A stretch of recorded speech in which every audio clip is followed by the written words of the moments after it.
championship game. Venezuela and the USA and NFL teams are wheeling and dealing in the trademark. Welcome in, everybody. Bracketologist with Jimmy B. Hanging out today at Biggs. We are always presented by attorneys Lerner and Roc. Just make one call, that's all. 602-977. One calling our home at 602-977. 1900. So getting here was a major challenge. Why? Because this is right across the street from the baseball stadium, and this joint is jumping. Because first pitch is right after 1 o'clock, and this is back. The baseball stadium's back. The parking lots are back, but we made it. And we are packed in for an action-packed show this afternoon. I don't have to leave to wear. I think I'm green hat, green golf hat. You got brads. We already had Columbus Day, so that's fine Italian. So, you know, Columbus Day, just how well. Well, about the Italians. I thought that was Columbus. Oh, you got that. Yeah, you're right. You got the pitchers got free weight. It's all with the high school. And then you got free weight all around the Southwest. You had a team in like a fun baseball team on the inside, well, on the outdoors. And it's everybody gets some. Once they're good, they watch them, and it's giving me for showing up today. That's why we get standing room over for the free beer. They got going on with the food. It's nice to get in the back. You know, with the fresh air out of the 95 degree heat. By the way, we're going to get that golf game approved on Saturday. We're looking at 107. You know, that Saturday afternoon. That's okay with me because I've worked with all those real people. When I hang out or dog on the course, I'll go out play 18 in 2.5 or 3 hours. You get the charges away. Oh, well, I don't. I told you I don't hang out with old people. They'll be out there. You know, that's why I play class. That's why I invite Jacks out to come and play golf with me.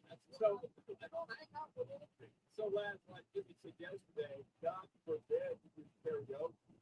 God forbid you play with anybody with under 60. That's your limit? Oh, no, I'm playing with guys in probably 50s. Okay, yeah, that's considered old. I'm 55 years old at Sunlight. You're allowed to go out there. Mine isn't old. I'm 68 going on 45. So, see, I'm 92 going on 30. Folks, I'm 45 going on 16. I would do this. And that's good. Always say this good. Remember, I did buddy Sean Preston. Yes. He was great. He was a producer. He did a great job for HD-2, hanging on with Gary. Sean was like the adult in the room with me. He's like 42 going on 75. I touched him. We're like, Sean, line up, man. Well, you know, the guy got to do this, and this, okay. You know, but anyways, heads up. I agree with the problem, especially coming out here at a B83. I say I could wear a hat, but you got to stop in Biggs first before or after. You got that right. But let's see. Will you remember a Master P? You know, it wasn't like a rap band, was that big or whatever. It really wasn't. Unless it was the first couple of songs that came out and had a little bit more rhythm. But you know what I can understand the words. It was nice to hear some of the rap. Not much of a rap band. Okay, not really. Let me just leave you with a little Master P right here.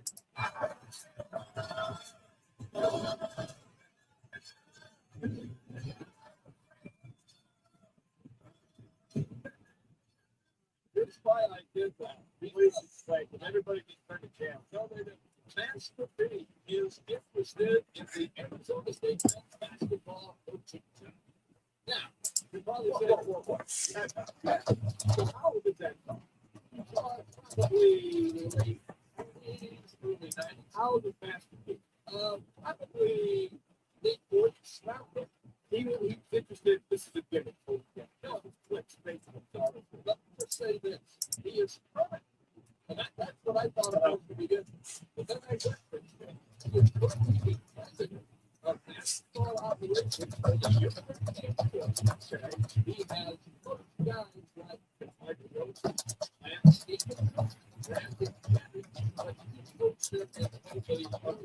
okay, so that qualifies him.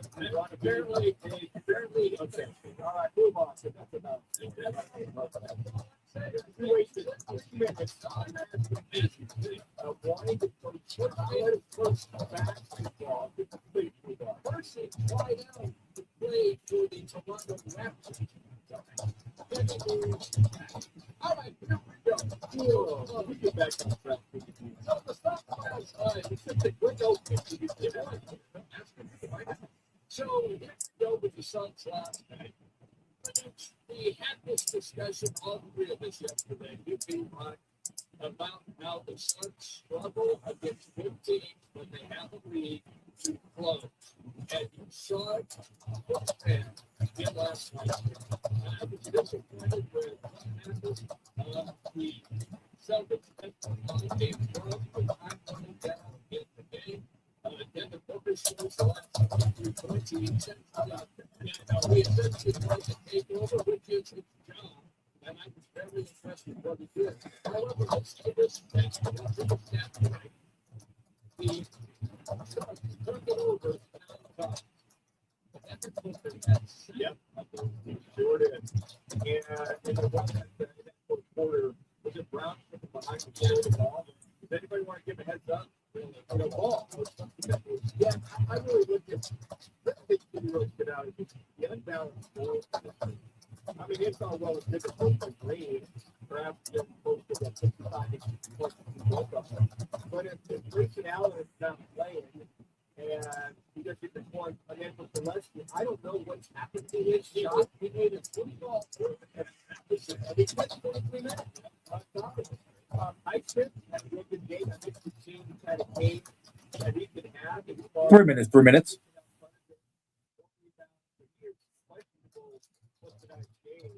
And then I believe they sound doubtful for tonight's game. That's what I think would be tonight. When you have O'Neill and your girl, we can't play total. So the weighted side of the corner wins. And I think the Bills will get back. From Mark Williams gets back.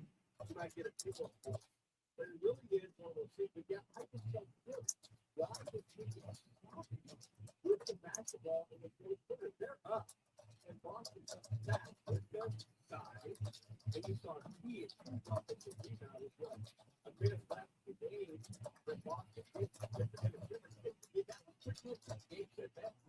So it really is that fourth quarter, and I'm like, well, nothing happened for the NBA for the last 3 or 4 minutes of the game. We can see the team down by 10, go up by 5, and then it's just back and forth. And I think those are some of the things really the real question.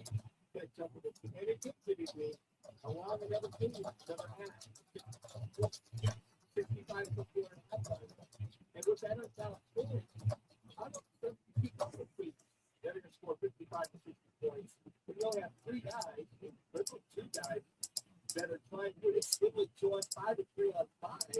Then they bring shooters in off the bench. But after that, it's 98 points. So it's up for the Suns. We keep up with don't over really 2 or 3 guys scoring. And you take out the right to pick up. All right, Minnesota team needs tonight for the Suns. The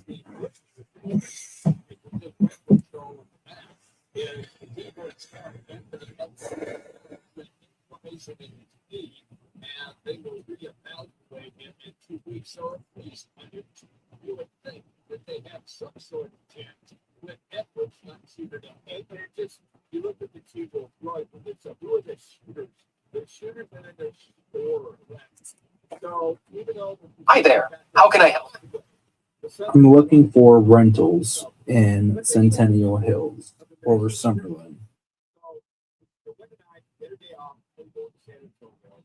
So hopefully they get that balance of scoring. Win tonight, just not for 2 games. So last night after the Suns game was over, I immediately went to the baseball game. And it was that great atmosphere. That was way alone. I'm sorry, but it's oh, it's all good. We had a nice run. The Pizza Boys got beat. So it is the USA at Venezuela tonight and they're experiencing the county face who is going to be on the mound tonight for the Venezuelan national team. Eduardo Rodriguez. Yeah, he's got the bunt for the Venezuelan team tonight. So the one thing about E-Rob, he noticed for the last couple of years is once he gets on track, he's not bad for 5 or 6 innings. He'll probably go 4 big project if USA had to get him up by that time. But the one thing he's very, I think the one thing he's very tolerable for the USA team is so great to keep down low. He had a lot of home runs that way. But when it gets on, it's on. So it's going to be a very good game. Who's the starter for USA going on? I know Strowman got sent back down. I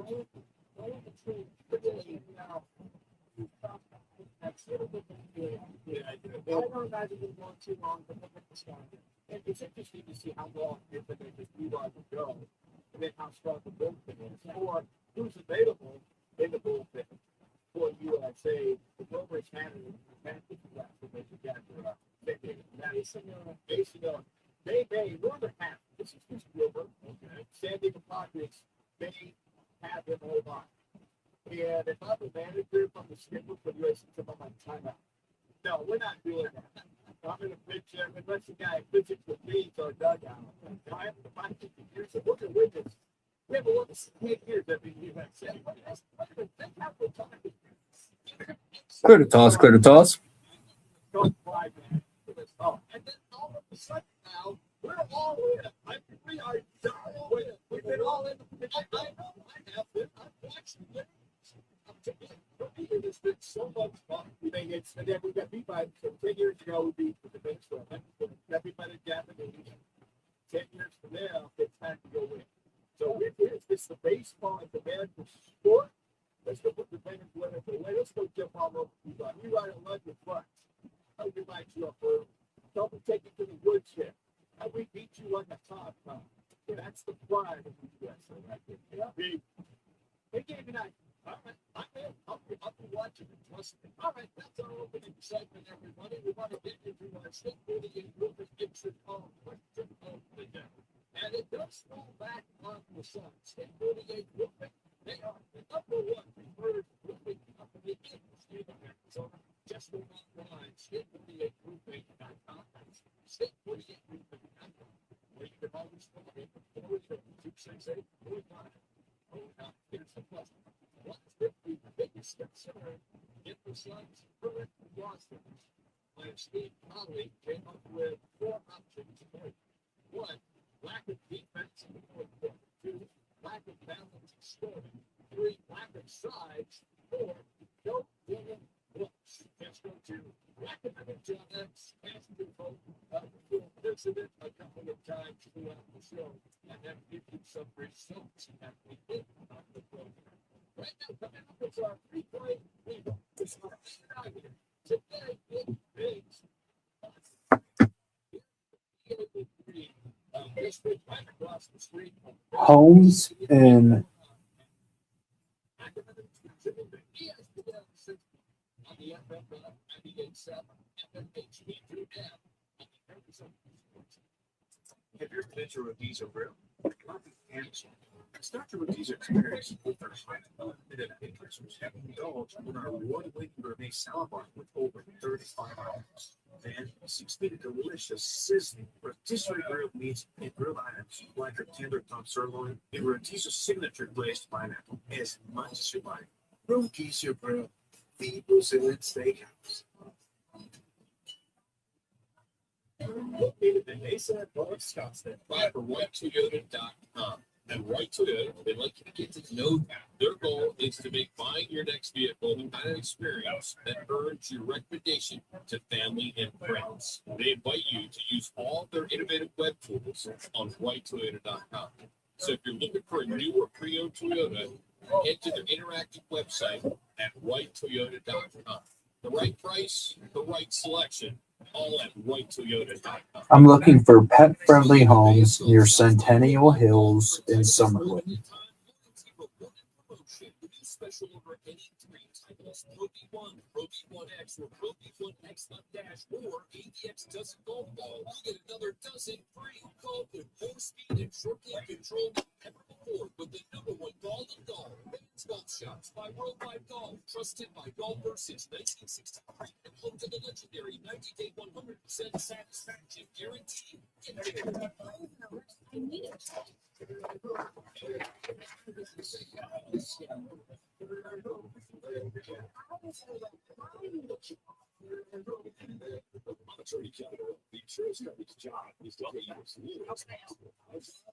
I'm looking for pet-friendly homes near Centennial Hills in Summerlin, Nevada.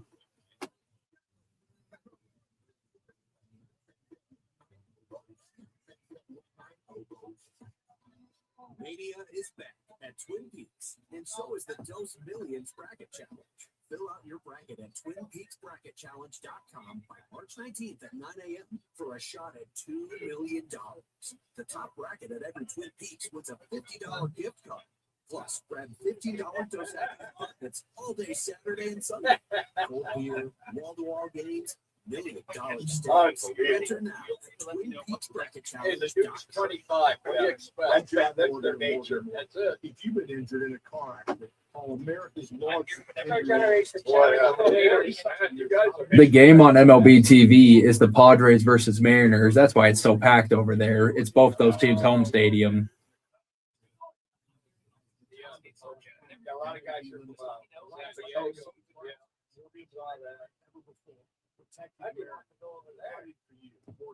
we did a show. Yeah, this was show 1580. Yeah.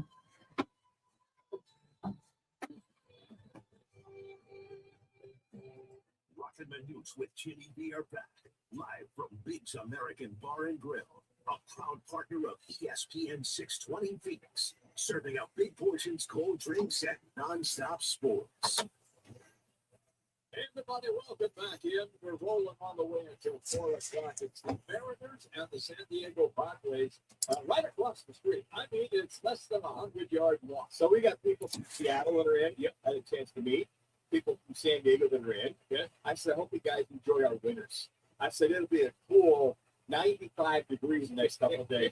The guys from Seattle, like we had Booyan yesterday, he was vacationing up there in the Seattle area, talking about how we were 45, windy, rainy. The guys from the San Diego goes, yeah, it's 50 degrees, windy and rainy. So we looked at the temperature and said, okay, they had their shorts on. You can tell they were out yesterday. Oh, are they all burned? They're all red.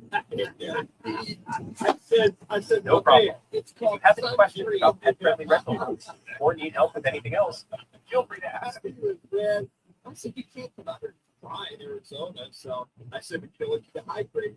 So my little words of wisdom for the folks from Seattle. He was fried red. Oh my God. Man, he's so stupid not to put on sunscreen. Unbelievable. And then I get a little burn. The guy was definitely medium rare. I bet he was. Here we go from the Suns and Celtics last night. Manuch likes this player. He has been the 6th man of the year in the past. His name is Rich. 53-50, 3:50 to go. Derek White gives to a cutting Pritchard. He'll lay it up and in. An easy drive to the basket for Pritchard, and that was created by the Bishop and the Bishop, Derek White. Thank you, by the way, to 98.7 Arizona Sports for all of our clips here today. Then the Suns start to get things going as Green and Booker start to light things up. Here we go right now with a little Jalen Green alley-oop.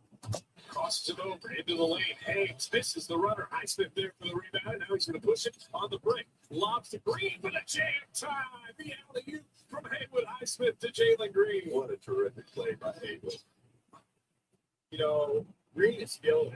You can see the hops in his leg. He slammed nothing over anybody. Everybody's available. Highsmith, how about Highsmith getting some playing time? Yeah, he really stepped up 16 points. Jalen Green, you can really tell. He's probably at that mid-season form of a lot of guys who made a couple of years. Nice to see Jalen Green with the hop. Yeah, that's some hops. Yeah, young kid at 22 years old. There you go. More for the highlights. This one, of course, is from the team leader, Devin Booker. Goodwin inbound, hits the blinker. He's got his back to the basket, turns, drives on Shireman, takes him to the rim and lays it in. How about that? A man-side move by D-Book. He's got 39 to lead all scores. Suns go up 3, 107-104, 5:05 left to play. Here in Boston as the Suns have scored the last 6. Wasn't enough, Manuch, because that's when the wheels started to come off and the Celtics came charging right back. Evidenced by this play right here. He said good pick and roll, and Highsmith fights through it, stays with Brown. He stops at the left block, puts up a jumper, then brings around and falls. He got the roll, and Brown.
World Baseball Classic and how important it is. Honestly, it's there's always this crowd here, the crowd we had when we played against Mexico. It's super better.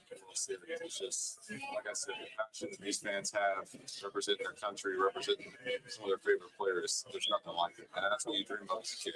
I was betting in my backyard, playing wiffle ball. This is the moments you dream of. Big spot, big situation. Just it gives me chills right now thinking about how special that was. I try to take a moment every game to kind of look around, appreciate the crowd, appreciate the moment. It's just a blessing to just go out there and do it. You know, I'm so glad that the American players, I think all the nation's players really buy into this. Oh, they've embraced it. It is really a pride factor, but it's really nice to have something to play for early in the season, early before games start, March 30th, that last weekend in March. It just kind of gets your juices flowing, get you back in the swing of things. And, this thing might be a 2-1, 3-2 type of game. All depends on the pitching. But I think most importantly, I think the big guns for the USA are going to have to really be dialed in. If Erod is on, he's tough to hit, especially early on in the game. All right, that is today's Replay Rewind. It's presented by our great association with Lerner and Rowe. Interact, need a check, just make one call at 602-977-1900. Always at lernerandrowe.com. They can help you. One call, that's all. Lerner and Rowe, 602-977-1900. College basketball gets underway tonight. The play-in tournament begins in college basketball. We're going to go to our bracket guru. That is Chris Dobbertean, and he is coming up next. Right now, let's get you to an ESPN 620 Sports Center update.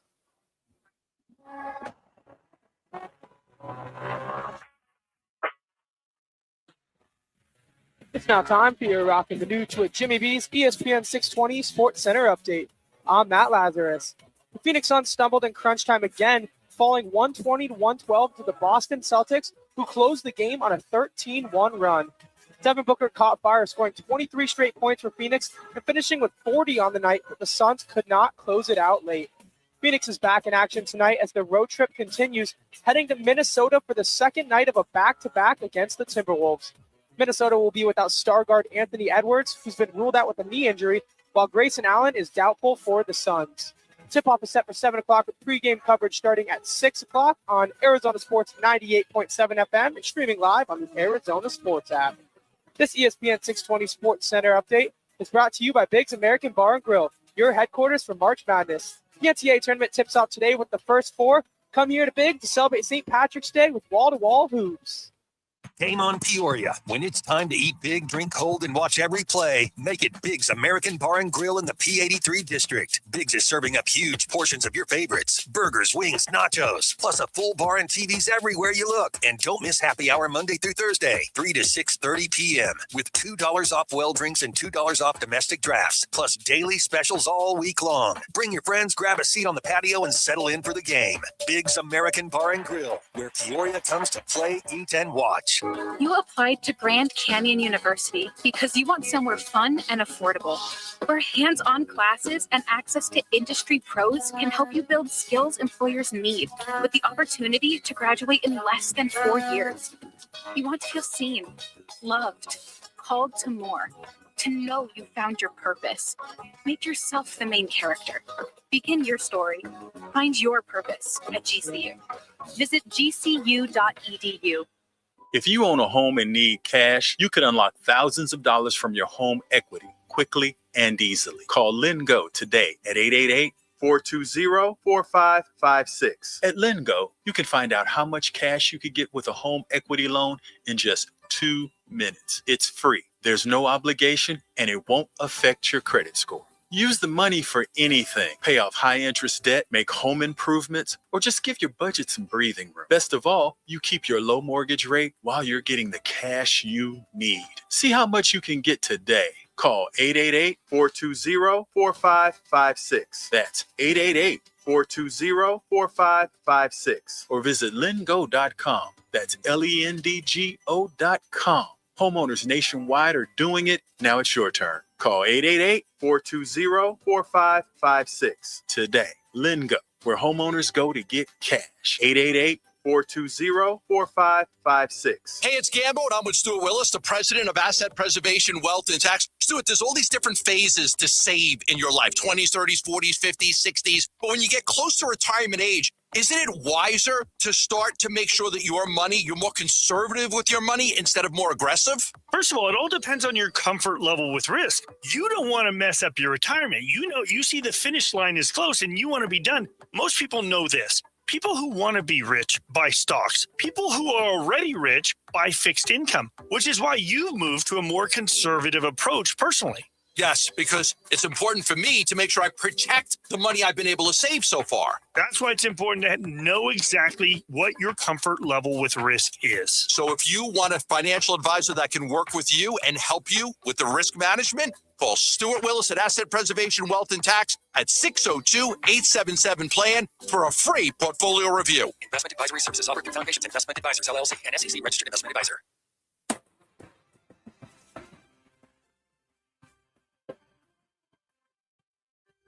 Back at Big's American Bar and Grill in Peoria, where the West Valley goes for big games, big food, and wall-to-wall TVs. Roc and Manuch with Jimmy B continue on ESPN 620 Phoenix. All right, everybody, welcome back. We're hanging at Big's today, All-American Bar and Grill. We're here, and it is jumping. The joint's jumping. Baseball going on right across the street, less than 100 yards away. The Padres and the Seattle Mariners, and this place is packed, and we are loving life. Why are we loving life? Because college basketball begins tonight with the play-in tournament. So, our bracketologist, the guru of all brackets, that's why we have him on the show. It is Chris Dobbertean. You can find him on X at Chris Dobbertean. Welcome, my brother, as always. So are you ready? Even though it's just the play-in tournament, do you still get jacked up even though it's just Tuesday night? I am absolutely ready to go. I'm absolutely pumped for these games, even if they don't, they technically count, but they kind of don't technically count. So I'm ready for it. Okay. On top of all that, when you threw everything in the blender, Chris, what you do, you don't miss a beat. How close were you to the actual bracket? I made one mistake. I have an issue with not following my first instinct, and my second to last bracket on Sunday morning, I had Texas as the last team in. But then I got thinking, well, maybe, Oklahoma finished a little bit better. Left a really good final impression against Oklahoma or against Arkansas in the SEC tournament when, on the other hand, Longhorns lost to Ole Miss. And I swapped them out. So I missed that. But otherwise, I've had, had a pretty good year. 46 teams seated, within one line. Seated exactly 20, within one line. And then only, a couple that I missed out on, including Utah State and Vanderbilt, who I had higher than the committee did. So if I tell you at the beginning of the year, or with the history of Texas, that Texas and NC State would be in a playing game, what would you have said? I would believe it just because of the coaching change. But, knowing the money that Texas has available to it compared to, Xavier, where Sean Miller was last year, that's, a little bit disappointing on their end.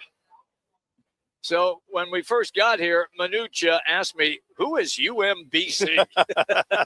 I'm sorry, I get the memo, Chris. And I had to remind him that it was University of Maryland, Baltimore County, who, by the way, took out Virginia, the number 1 seed in the first round. What was that, Chris? 5 years ago? 6 years ago? That was right? the year before they won the year before UVA won the titles was 2018. And the funny thing is that not only was UMBC the first team to, be a 16 to beat a 1, the second team to do it, was Fairleigh Dickinson, and Fairleigh Dickinson came out of Dayton. So, UMBC, if they win tonight, that kind of, have that nice little merger of those two little nuggets for you. Chris, you've been coming on for several years, and your advice to all of us was to say, look at the bracket. You can do all your homework. Look at the bracket.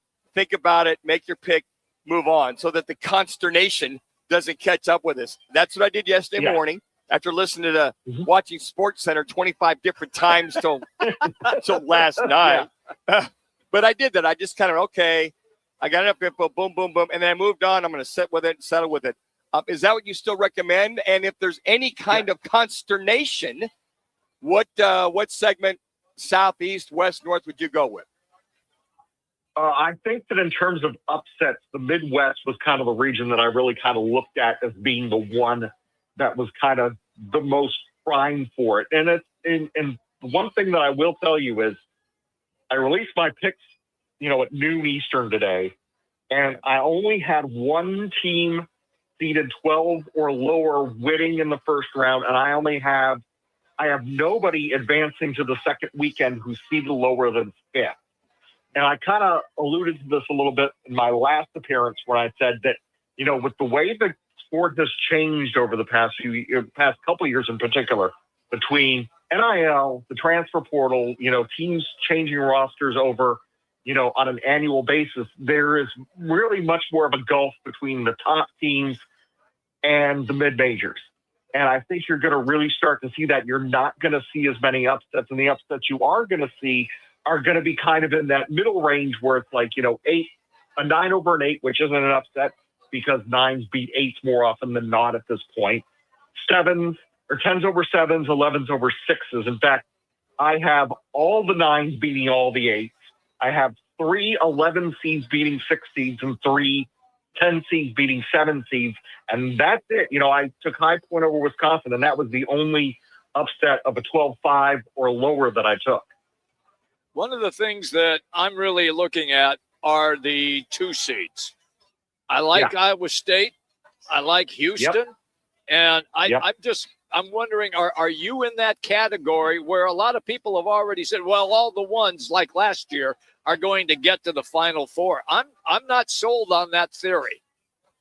No, I'm not either. And you know what? It pains me to say it, but I took Houston out of the South because I just hate that. I don't like that draw for Florida. I just don't like it. I don't like the fact they might have to play Vandy, in the regional semifinal. And then if they win that game, they probably have to play Houston in Houston's backyard. I also took Iowa State over Michigan because Michigan, didn't play all that great in the Big Ten tournament. They're a little shorthanded. I think that Iowa State kind of is prime there to make that. So I have 2 1s and 2 2s. Okay, all right. I like where you're thinking here. So you haven't really picked any upsets. So you're saying, basically telling our listeners that this is, with the dynamics that have changed college basketball that you just spoke about, it's kind of going away from upsets in the first or second round. Yeah, and again, like I said last week, you don't really necessarily want to take those teams that you might pick as an upset in the first round to go to the second round because, again, there's a resourcing yet there in terms of preparation. A lot of the times in the past, we've seen a team pull off and, basically burn all their energy winning that first game, and then they get to Saturday or Sunday and play that second, and they don't have anything left. That's going to get worse, I think, as the years go on, if the sport keeps on going on the track it is. So really, you kind of look at those ones that are really close in the second weekend. 5s over 4s are kind of ones that you want to look at as you're picking a Sweet 16 team. But yeah, really, just you've got to remember the top 16 are really at this point. And I would say this year is probably the top 20 because there are some teams on that 5 line that really should have been 4s, or like Vandy should have been a 3.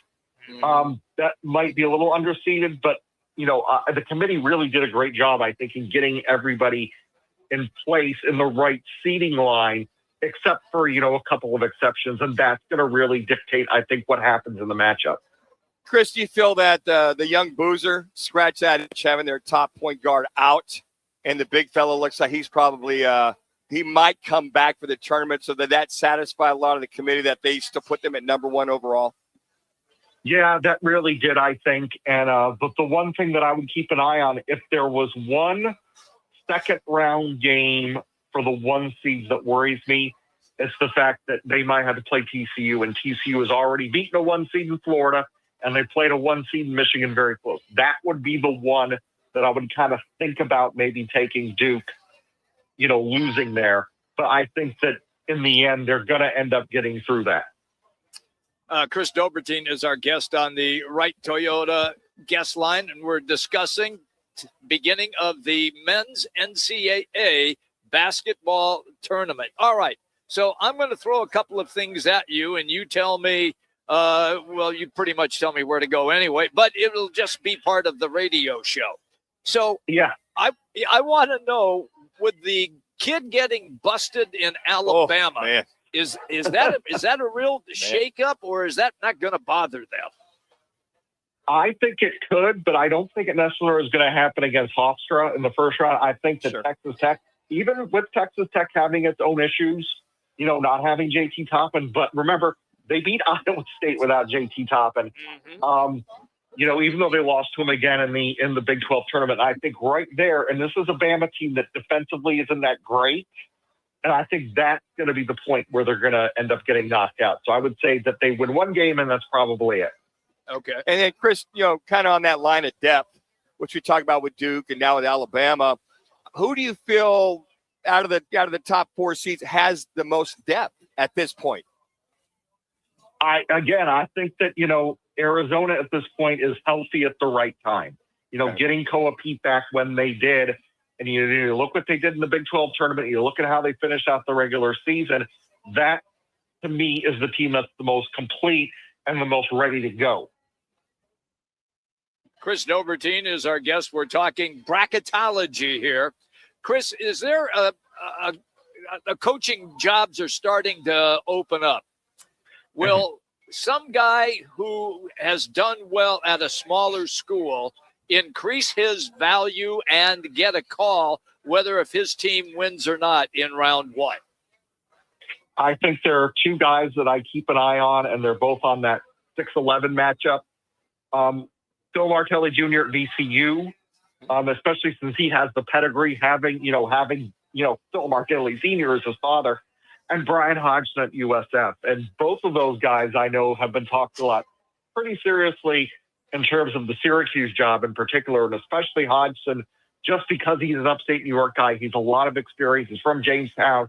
He's coached, in the area. He played at Cortland, coached there. He's going to have upstate New York experience. I think that they're going to really he's really going to fit culturally, just because Syracuse is such a different place. And that's another guy to keep an eye on. Those are really, I think, kind of the 2 guys that are kind of jumping out at me as possibly, especially now that Josh Schertz has signed an extension at St. Louis, as being the guys ready to move up. You hear any rumblings at all about Arizona State? It's been pretty quiet. That's right in our backyard. I still haven't heard anything. That's the kind of the amazing thing that there's really not any buzz about the job at this point. All right, Chris, give us your final 4. Give us your final 2. Give us your winner. A lot of folks listen to Chris Dobbertean, the bracketologist guru. All right, so what I have in the 1 semifinal on your left half, I have Duke and Houston, with Duke winning that game. And then on the other side, I have the Arizona Wildcats and Iowa State, with the Wildcats winning that game, and then Wildcats winning it all. So you got Arizona, first time in like 30 years that a West Coast team will have an opportunity to win. Man, it's always great having you on the show. Yeah. Thank you, Chris. Enjoy, pal. Thank you, guys. There you go. That's Chris Dobbertean, everybody. And once again, you want to check him out. It is Blogging the Bracket, SB Nation. That's Blogging the Bracket, SB Nation. You can follow him on X at Chris Dobbertean. He's presented by Twin Peaks, 5 Valley locations. Manuch, where are we going to be Thursday? We will be at the Twin Peaks at Camelback Road. That will be mañana. That being Thursday. We'll be there tomorrow. And Friday? Friday will be at the Scottsdale Twin Peaks. We're going back to back with all of the games on TV. It's going to be a lot of fun. It's all powered by Michelob Ultra Superior Light Beer. Happy hour every day, 3 to 6. Don't miss Michelob Ultra Specials every Thursday at Twin Peaks. Eats, drinks, scenic views. It's Twin Peaks. All right, we're coming right back, everybody. We'll do a little on this day and some football at 50. Roc and Manuch with Jimmy B. ESPN 620, 98.7 FM HD2 and on the Arizona Sports app. Let me remind you, Thursdays are where the weekend starts at Twin Peaks Restaurant. Grab an ice-cold Bud Light or a refreshing Michelob Ultra and catch wall-to-wall sports on massive TVs everywhere you look. Big games, cold beer, made from scratch food. Start your weekend early with Bud Light and Michelob Ultra. Thursdays at Twin Peaks. Eats, drinks, and scenic views. Hey, it's Kevin Rowe from Lerner & Rowe, trusted across Arizona for helping injured people after serious car wrecks. And I'm Sean Forrester, managing attorney at Lerner & Rowe Law Group. We may sound alike, but Lerner & Rowe Law Group is a completely separate firm focused solely on criminal defense. We handle serious felonies, DUIs, and misdemeanors with decades of courtroom experience. If you're facing criminal charges, don't wait. Call Lerner & Rowe Law Group now at 602-977-1900. Roads is the way to go. Call 977-1900. Join the team at All City Towing, Arizona's largest towing company and leader in roadside service. We're hiring dispatchers, call takers, lot attendants, drivers, and customer service pros ready to grow with us. You'll enjoy state-of-the-art equipment, consistent schedules, full health benefits, a strong 401k match, employer life insurance, and a monthly fuel allowance. Take your career to the next level. Apply today at allcitytowing.com. All City Towing, where your future is always moving forward. Mania is back at Twin Peaks, and so is the Dos Millions Bracket Challenge. Fill out your bracket at twinpeaksbracketchallenge.com by March 19th at 9 a.m. for a shot at $2 million. The top bracket at every Twin Peaks wins a $50 gift card. Plus, grab $15 Dos Equis buckets all day Saturday and Sunday. Cold beer, wall-to-wall games, $1 million stakes. Enter now at twinpeaksbracketchallenge.com. Hey, it's time to find that F-Series truck you want at a price you can't afford to miss because it is Ford Truck Month. Yep, and Ford Truck Month is about the only way that America's best-selling line of trucks for 49 years running gets better. Ford Truck Month at our Desert Ford dealers. Hey, Paul Calvise here. Man, we wait all year for these amazing offers. The Ford F-150. America counts on it. We get to drive it. And that's not all we get. Check out these savings. How about 0% APR for 60 months with zero down, zero payments for up to 90 days, plus $1,000 in truck month cash on a 2025 Ford F-150. We're talking on the job site, hauling the family camper, off-roading. F-150 trucks are icons of muscle and performance. And again, during Ford Truck Month, get 0% APR for 60 months with zero down, zero payments for up to 90 days, plus $1,000 in truck month cash on a 2025 Ford F-150. But it all ends March 31st. Just click buyfordnow.com. Roc and Manuch with Jimmy B want to take you back. A quick reflection on some of the more memorable moments in sports and pop culture. Now, time for your Right Toyota On This Day report. Right Toyota, right on the corner, right on the price. Right Toyota in Scottsdale. Oh, it's a beautiful day in the neighborhood. Going to be, what, 95-ish? 95-ish this afternoon. Yeah, not bad, not bad. Hydrate, hydrate, hydrate. I'm doing that right now. Right. Green beer here at Big. Absolutely. Yeah, I'm on it, Big Dog. I'm sneaking them in every time Manuch gets out of here. Yeah, right. Let's do a little on this day. 1988. This was a hell of a day in the first round of the NCAA tournament. First round. Yeah. Loyola Marymount upsets Wyoming 119-115. Was that Paul Westhead led Loyola Marymount? Could have been at that in time. those days. Yep. 2005. This is amazing, folks. In 2005, at age 20, LeBron James became the youngest player to score 50 points in an NBA game as he netted 56 points for the Cleveland Cavaliers against Toronto. 20 years old, NBA game, 56 points in Cleveland. He's not a bad player. He's not bad. No. Not bad at all. Not bad at all. All right, we got a lot to get into. Jimmy B, give us a little football 50 intro there. I am ready, big guy. Here we go. It's all powered by Michelob Light. It is superior light beer. It's Michelob Light. It is not St. Patty's Day. It is wide receiver day in the National Football League as the Eagles and receiver Hollywood Brown agreed to terms on a one-year deal with up to $6.5 million, as league sources confirmed to ESPN on Tuesday. So now what, gentlemen? A.J. Brown, who? So does he go to the Patriots? I think a couple other teams are interested. Laz, you and I talked about this earlier. I think he's ripe to go to the Patriots now. Yeah, it looks like it's either going to be the Patriots And believe it or not, some people say the Rams are making my a push gosh. to land him. Where do you put those three receivers next to each other with Those are Tuka, three. Adams, and Brown? Oh man, Wow. you just don't give them the NFC, but it might be close as far as that's concerned. Well, the Broncos finally looked outside their own locker room to help their offense with a trade this morning. They acquired Jalen Waddle from the Miami Dolphins, as reported by Adam Schefter. Now, listen to this, fellas. Okay. So what happened is everybody's going, what's going on with the Denver Broncos? Well, they signed 17 of their 21 veterans. They're keeping everybody in-house. They like what they have.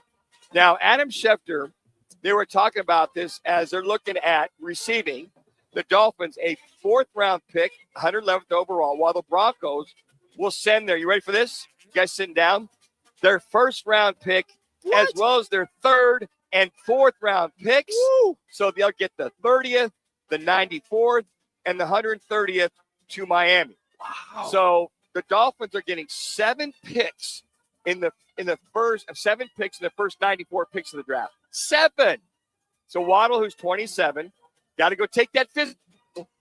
Don't want another Max Crosby kind of thing. He's got to pass that. Yeah, he's got to pass all that. So as I mentioned earlier, this is the first free agent signing for the Denver Broncos. As I mentioned, they've signed 17 of their 21 unrestricted free agents and exclusive rights free agents. So they're keeping the band together.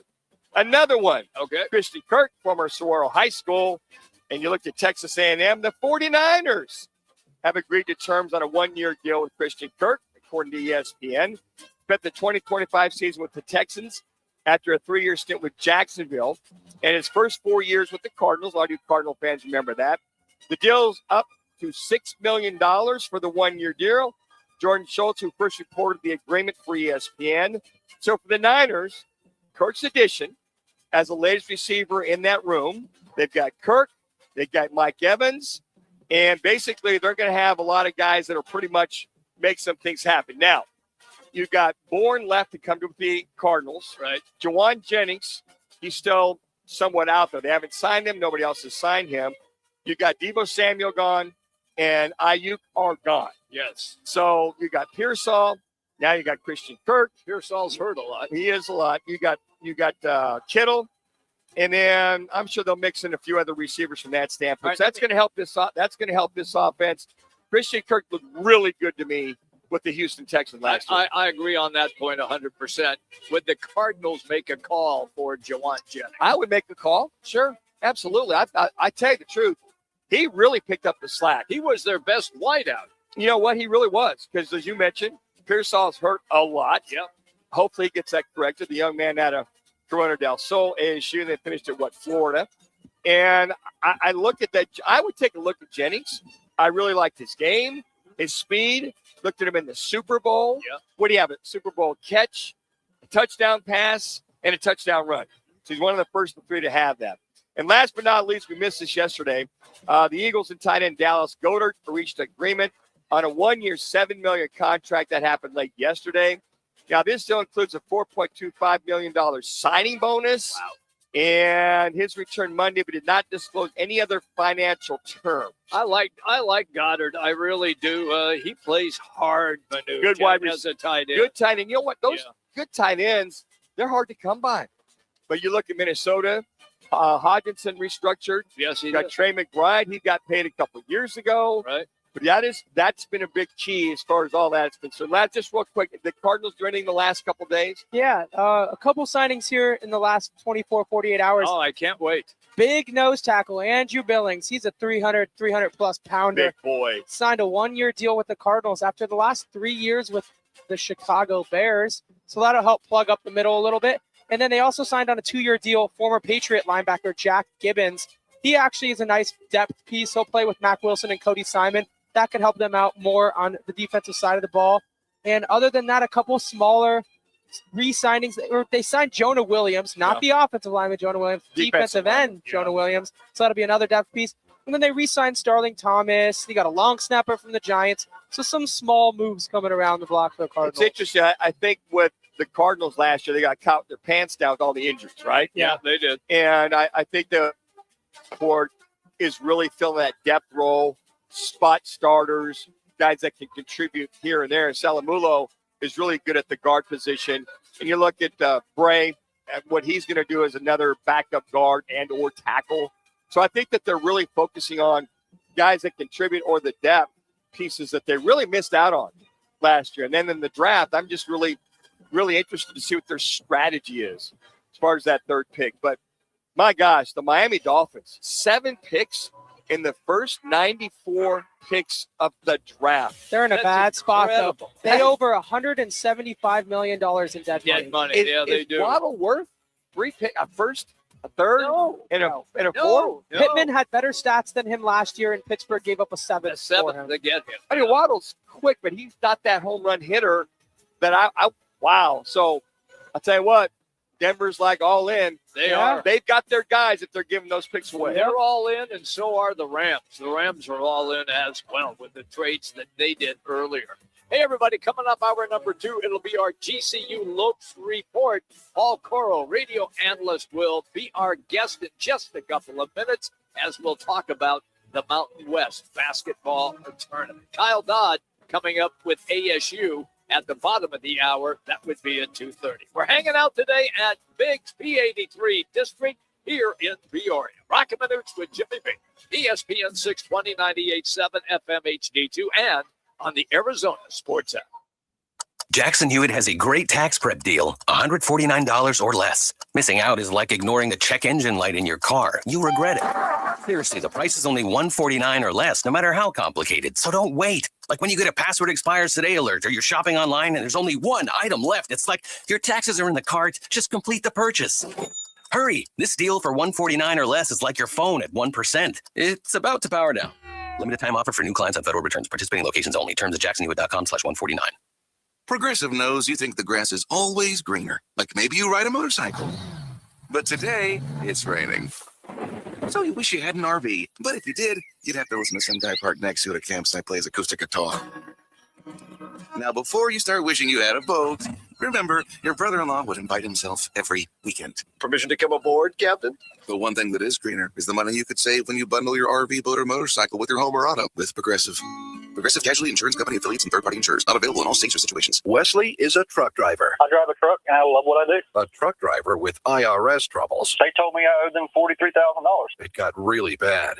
Quite a few letters in the mail. They were talking about wage garnishment coming after my house, my car. Yeah, they don't play around. I seriously thought that I was going to lose everything. One sleepless night, Wesley finally made a call to Optima Tax Relief at 2 a.m. Kind of figured I'd get a machine, but I didn't. I actually got to talk to an actual person in the middle of the night.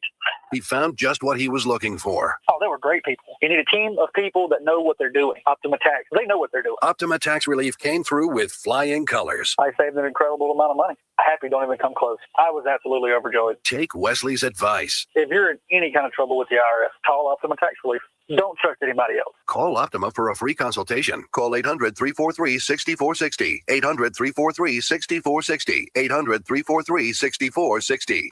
Optima Tax Relief.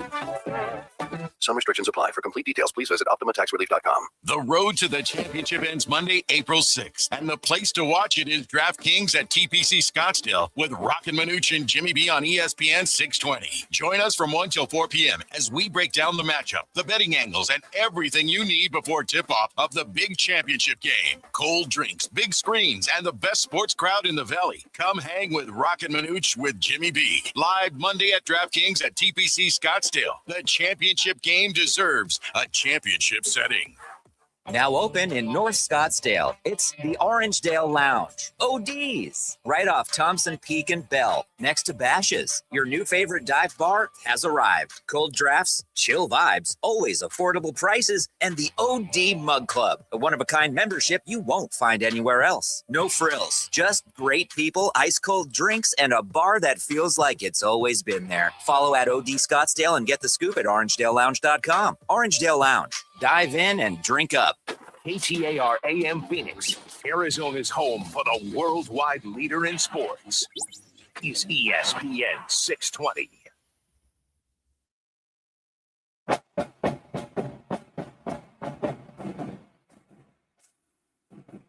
Time now for the Lopes Report, powered by Global Credit Union on ESPN 620. Get ready to dive behind the scenes as we explore the minds of the top playmakers, coaches, and partners of GCU athletics. So whether you're on the go or tuning in from home or in your car, let's go Lopes. All right, everybody, welcome back in. Baseball game going on right across the street from us. It is the San Diego Padres and the Seattle Mariners. We are at Biggs this afternoon, P83 district, and they are packed. Manuch has already had 6 green beers. He's feeling really good. I have not. Not yet. And I might have a sip of one after the show is over. Yeah. Our next segment is our Lopes Report. It's all presented by Global Credit Union, and they are GCU Athletics. We always bring you the playmakers, the coaches, the people that are building one of the fastest rising programs in the country. By the way, if you missed this segment, we've got you covered because every Lopes interview is posted on Arizona Sports app and on all of the Roc and Manuch with Jimmy B social platforms. With that, it's time to say good afternoon to radio color analyst. That is indeed Paul Coro. You can find Paul on X at Paul Coro. Paul, welcome as always, pal. Before we dive in and kind of dissect the entire basketball season, let me just ask you your overall perception of jumping from the WAC to the Mountain West as quickly as the Lopes did and how that transition worked out. Yeah, the big picture is a good question because the end is womp womp. And but when you reflect on how quickly the program is elevated to where it is, from just even the Division I transition, about a decade ago, to get into what was considered the 6th best conference in college basketball this year by metric. Maybe not the NCAA committee apparently, but by metric, showed a pretty good account of themselves. Had to step up, and everybody likes to point to that Utah State game on the road about closing out those last 4 minutes, and that being the difference between winning the conference and finishing tied for third. But even tied for third and getting a 20-win season was a big step in the transition. But the goals are bigger, and that does not satisfy anybody in that program or in the department or at the top of the university. So if you're Bryce Drew, the head coach of GCU, what were the pros, what were the cons, and did the pros outweigh the cons, Paul?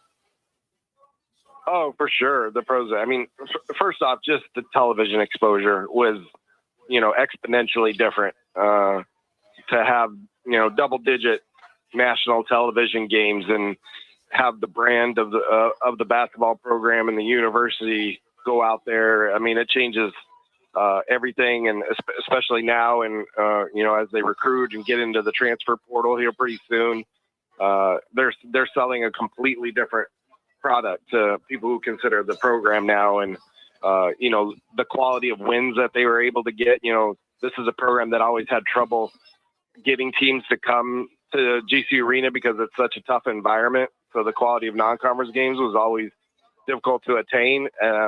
And then, conference play sometimes would dip off your metrics, but not in the Mountain West. There were 7 20-win teams, and everybody coming in as a name brand. And you have moments like beating San Diego State and Utah State at home for the fans.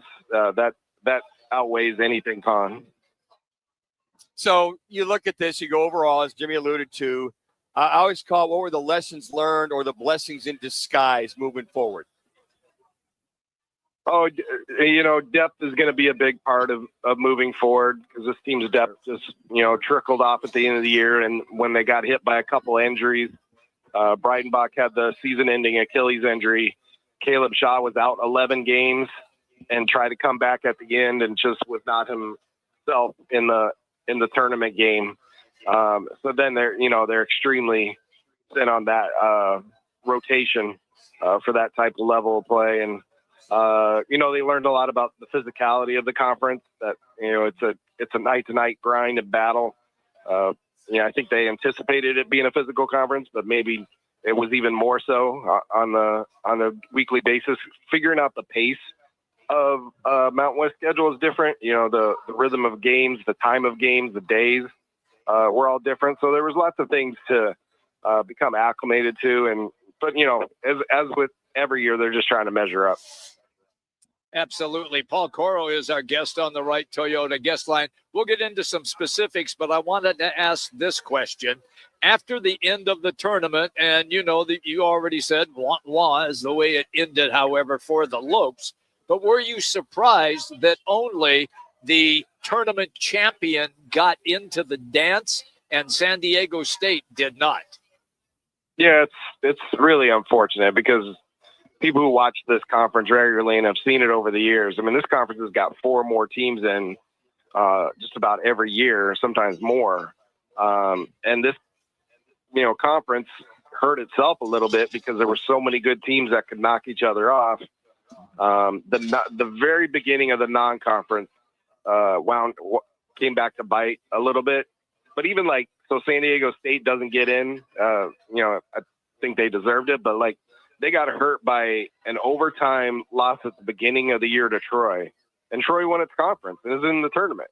You know, it's the things that were negative didn't actually prove out to be negative by the end. And you know, San Diego State made it all the way to the championship game and lost to a Utah State team that was in the top 25 for a lot of the year. Just hard to figure out. I mean, you had a lot of teams that were in the net 40s, and you know, that New Mexico San Diego State game was supposedly like a play-in game in the semis, and it turned out not to be. So when you look back at it, as Jimmy alluded to, you're a little surprising, but this team, 500 basketball, last 10 games, 5-5. You lose to Nevada in the tournament, 84-80. Good game. Guys had 5 days off though, Paul, until that game. You know, sometimes you lose a little momentum. Learn how to close. What might be the biggest nemesis for this team when you look at a lot of the close games you guys lost this year? Yeah, that one, you know, you wanted the bye. You know, you battled for it and you earned it and played it, and then you wonder in the end, did Nevada benefit from playing Air Force the day before? Yep. Because none of their starters played more than 22 minutes, and they got a feel for the tournament and the arena. And but you know, GCU came out and played really well in that first half and had a double-digit lead and led by 6 at the half. It was the first game all year that they had led at the half and lost. Just the most incredulous time for that to happen, and just an uncanny game in general, not just for a tournament, but for college basketball. It was the only game in college basketball this season where both teams shot more than 40 free throws. And I'm not saying officiating was bad; those were fouls, you know, for the most part, but just an awkward game where you couldn't, you know, find your rhythm because it was a free throw shooting contest that Nevada did better. Mm-hmm. All right, let's get into some nuts and bolts then. We know that college basketball has changed dramatically. The portal, NIL. How difficult do you see this team changing for next year by using the portal and NIL? And how many players do you think that you will be able to keep on that team next year? Well, I mean, it's the sign of the times. If you're fighting the portal and NIL, you're falling behind. And so, you know, once the Final Four ends, the portal will open April 7th to April 21st. And, you know, for just about every program, that is the most critical time of the year because it's where you shape and form your roster. You know, right now, like you mentioned, there's some retention going on because there's some players that showed themselves well that might, you know, wonder, you know, who else would want them or, you know, what else they could get out there. But, you know, GCU is going to be incredibly aggressive. You know, it's a basketball first school, so it's different than other places in that respect. And the basketball programs, you know, we hoop at GCU, that carries the banner for the university, and it will not drop down. Bryce Drew and the staff will see to that, but it will be reformed too. And I think they go into this portal with even more ammunition than last year. Last year, it was the prospect of being in Mountain West. Remember, there wasn't even a guarantee at the time. That's right. And now they've proven not only are a part of the Mountain West, but they've proven that they can compete at the top of the Mountain West immediately. So I think there's a lot more for them to show in the program. And 4 NCAA tournaments in 6 years is still pretty good. And, top 5 defense over those 6 years. And Bryce Drew era kind of has the brand of the program and an identity. Hey, Paul, as we let you go, is the parity as well? We look at all the major conferences. Is parity alive and well? I think to Jimmy's point with the NIL, is it alive and well in the Mountain West? Yeah, I mean, it'll reshape some next year too, because now you got more conference realignment, and some teams will go out, and Hawaii and UTEP and UC Davis will come in, so there'll be another. But New Mexico is going to be right there. Nevada, UNLV, and Josh Pastner's first year made a lot of progress. All these markets and programs are, have either traditional bases or history or fan support. Wyoming, they had one of the best showings at the tournament, and have a coach that's a native of Wyoming. So lots of teams are on the come, and GCU's going to try to be at the forefront of that. And, there'll probably be a different mindset too about what to do around the conference schedule. What do you do with non-conference to build your net in light of no at-larges this year? Paul, it's been an absolute pleasure having you on the show. Always great insight. We like it because we can ask you anything. And will you be around at 2 o'clock every Tuesday? Get your thoughts on this bracket with all the stuff going on, especially about that Cats team down at U of A. Are you game for that? Yeah, I'll just have my feet up with some popcorn watching it. So, let's go. As long we'll call you then. As long as Duke loses to Siena. Ooh, ouch. Wow. Why you want to throw that out into the atmosphere like that, big fella? What's up with that? Duke hater for life. I guess so. I guess. Yeah. Wow. You were such a nice guy back in the day, PC. I don't know what happened. He's changed. Grizzled vet. There you go. Hardened That's over it. the years. Yes. That's it, Paul. Thank you, man. Have a good day. All right, you too. I appreciate you guys all year. Thanks. Okay, man. That's Paul Coro, everybody. It is our Lopes Report. Once again, all powered by Global Credit Union. Well, the Suns still struggle to close against really good teams, and it happened again last night. We're going to dive into last night's loss and also set you up for tonight's game because they are playing back-to-back as they went from Boston to Minneapolis during the night. They played the T-Wolves this evening. Roc and Manuch with Jimmy B. We're hanging out at Biggs here in Peoria, ESPN 620, 98.7 FM, HD-2, and the Arizona Sports app. Let me remind you, Thursdays are where the weekend starts at Twin Peaks Restaurant. Grab an ice-cold Bud Light or a refreshing Michelob Ultra and catch wall-to-wall sports on massive TVs everywhere you look. Big games, cold beer, made from scratch food. Start your weekend early with Bud Light and Michelob Ultra. Thursdays at Twin Peaks. Eats, drinks, and scenic views. Here's what's different about GCU. It's one of the country's biggest universities with over 360 programs shaped by industry leaders. GCU's campus ranks among the top in the nation. Most of all, GCU cares about affordability. The average federal and private loan debt for GCU undergrads is lower than the average for private nonprofit four-year universities. Find your purpose at GCU. Visit gcu.edu. Join the team at All City Towing, Arizona's largest towing company and leader in roadside service. We're hiring dispatchers, call takers, lot attendants, drivers, and customer service pros ready to grow with us. You'll enjoy state-of-the-art equipment, consistent schedules, full health benefits, a strong 401k match, employer life insurance, and a monthly fuel allowance. Take your career to the next level. Apply today at allcitytowing.com.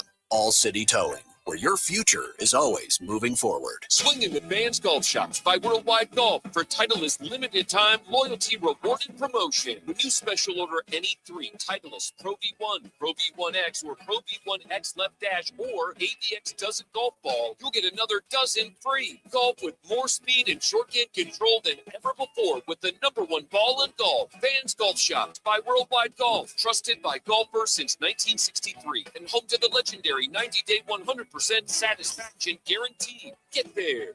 Nobody does happy hour like Twin Peaks. Nobody. Whatever you're craving, we got it. Tequila cocktails, premium bourbon pours, and top shelf spirits served over ice balls that hit just right. Local craft beers and handcrafted whiskey cocktails, yep, all here. And with 5 Valley locations. And don't forget the teeth-chattering 29-degree drafts we're famous for. Pair it all with scratch kitchen bites that actually satisfy. From shareables to hearty favorites. When it comes to happy hour, Twin Peaks doesn't play. Twin Peaks eats, drinks, scenic views. Another Arizona storm season's rolling through. Before the next big downpour hits, call State 48 Roofing for your free roof inspection. Whether it's cracked tiles, flat roofs, or old shingles, don't wait for leaks to show up. State 48 Roofing is Arizona's #1 referred roofer. Trusted for over a decade in both residential and commercial roofing. Protect your home, protect your business with State 48 Roofing.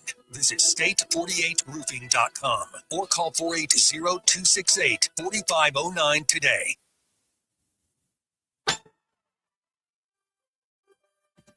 Roc and Manuch with Jimmy B are back, live from Big's American Bar and Grill, a proud partner of ESPN 620 Phoenix, serving up big portions, cold drinks, and nonstop sports.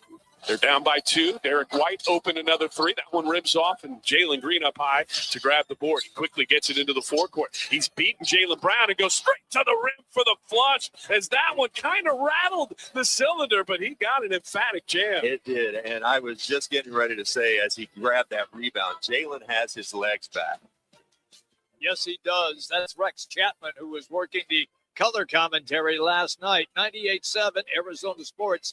They will also carry the Suns game this evening. Hey, we're hanging out today at Big's American Bar and Grill, P83 District, right across the street from the Seattle Mariners and the San Diego Padres. They are playing as we speak. This place is packed. Green beers flying around everywhere, and we're having a great time. We're out on the patio under the misters, and it is a beautiful day in the neighborhood. So here we go with what took place last night.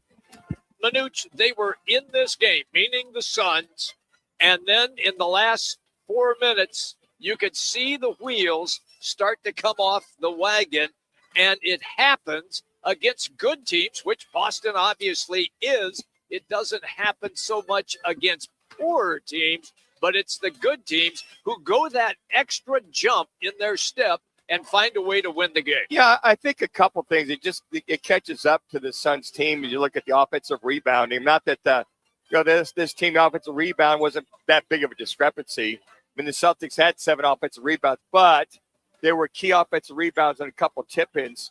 There was one tip, and I don't know if it was Brown or Tatum. I don't know how it went in. Came off somebody's hand, and went in. But that's where things start to happen. Then you see Devin Booker, who's lighting it up for 23 points in a row. Yep. But you get a steal by Brown. I mean, he's not looking. Brown comes around the left side along the baseline. How he stayed in bounds is one thing. And you get that turnover. You get a passing turnover. All of a sudden, they get some momentum. They get on a roll. Next, you know, you got Pritchard going off, hitting a couple big threes. He was 5 for 9, but he was just his usual self. That's him. But it's so interesting. I watch the Suns team, and they are in there. They're competitive. Yep. You know, they're scoring 61 points at the half. Celtics score 65. Okay, but can you keep up with that kind of a pace in the second half? They did for a while. And then that Achilles heel, rebounding, turnovers, size, shooting just kind of catches up with the Suns team. And, Jimmy, I just truly believe when you got, your 2 guys, Green and Booker, averaging 55 to 60 plus for the last, 5 or 6 games, that's all well and good. But where's the help? That help is usually Grayson Allen. But there's always a little bit of help with Gillespie getting his 12, 15 points. He's been basically over these last 3 games. I've never seen Colin Gillespie this much of a slump that he's in right now. He's cold. But you can't have just 2 or 3 guys carrying the team versus 5 guys from the Celtics. I mean, you look at them, you've got 1, 2, 3, 4 guys in double figures. Yep. That are really carrying their load. So those are some of the things I look at the Suns team. They just can't get it done, and it's usually in the last 2 to 3 minutes of the ball game. You know, I thought you made, and it's rare that you make a solid point, but you did. Connor, you got that on tape back there? Yep. We'll have to replay it. where you said they're in it for a while, and then you can see it start to slip away. And let me stop you. Don't you feel that? I watched the Suns the last 5 minutes. They might be up by 10 or 7 or 8. I don't feel confident they can close it out. No, I'm not. I'm kind of waiting for the other shoe to drop. That's it. All right, somebody from Boston or somebody from whoever is going to get a couple key rebounds. Somebody's going to shoot it. They're going to throw the ball away. It's going to get stolen. Devin Booker has 7 turnovers yesterday. Yes. I'm telling you, Jimmy, he can't handle the ball. Can't handle the truth. And, Jalen Green only had, what do you have, just 1 turnover? But you stop, only 9 turnovers. The team, as a team, only 9. Yes. Book had 7. But at the key times of the games. I mean, the clutch closing, clutch shooting, the clutchness of this team in the last 3 or 4 minutes is not there. Where on the other side, they were talking about it, and Rex Chapman did a very good job. He did an excellent job. He's not Timmy K, but did a good job. He talked about that.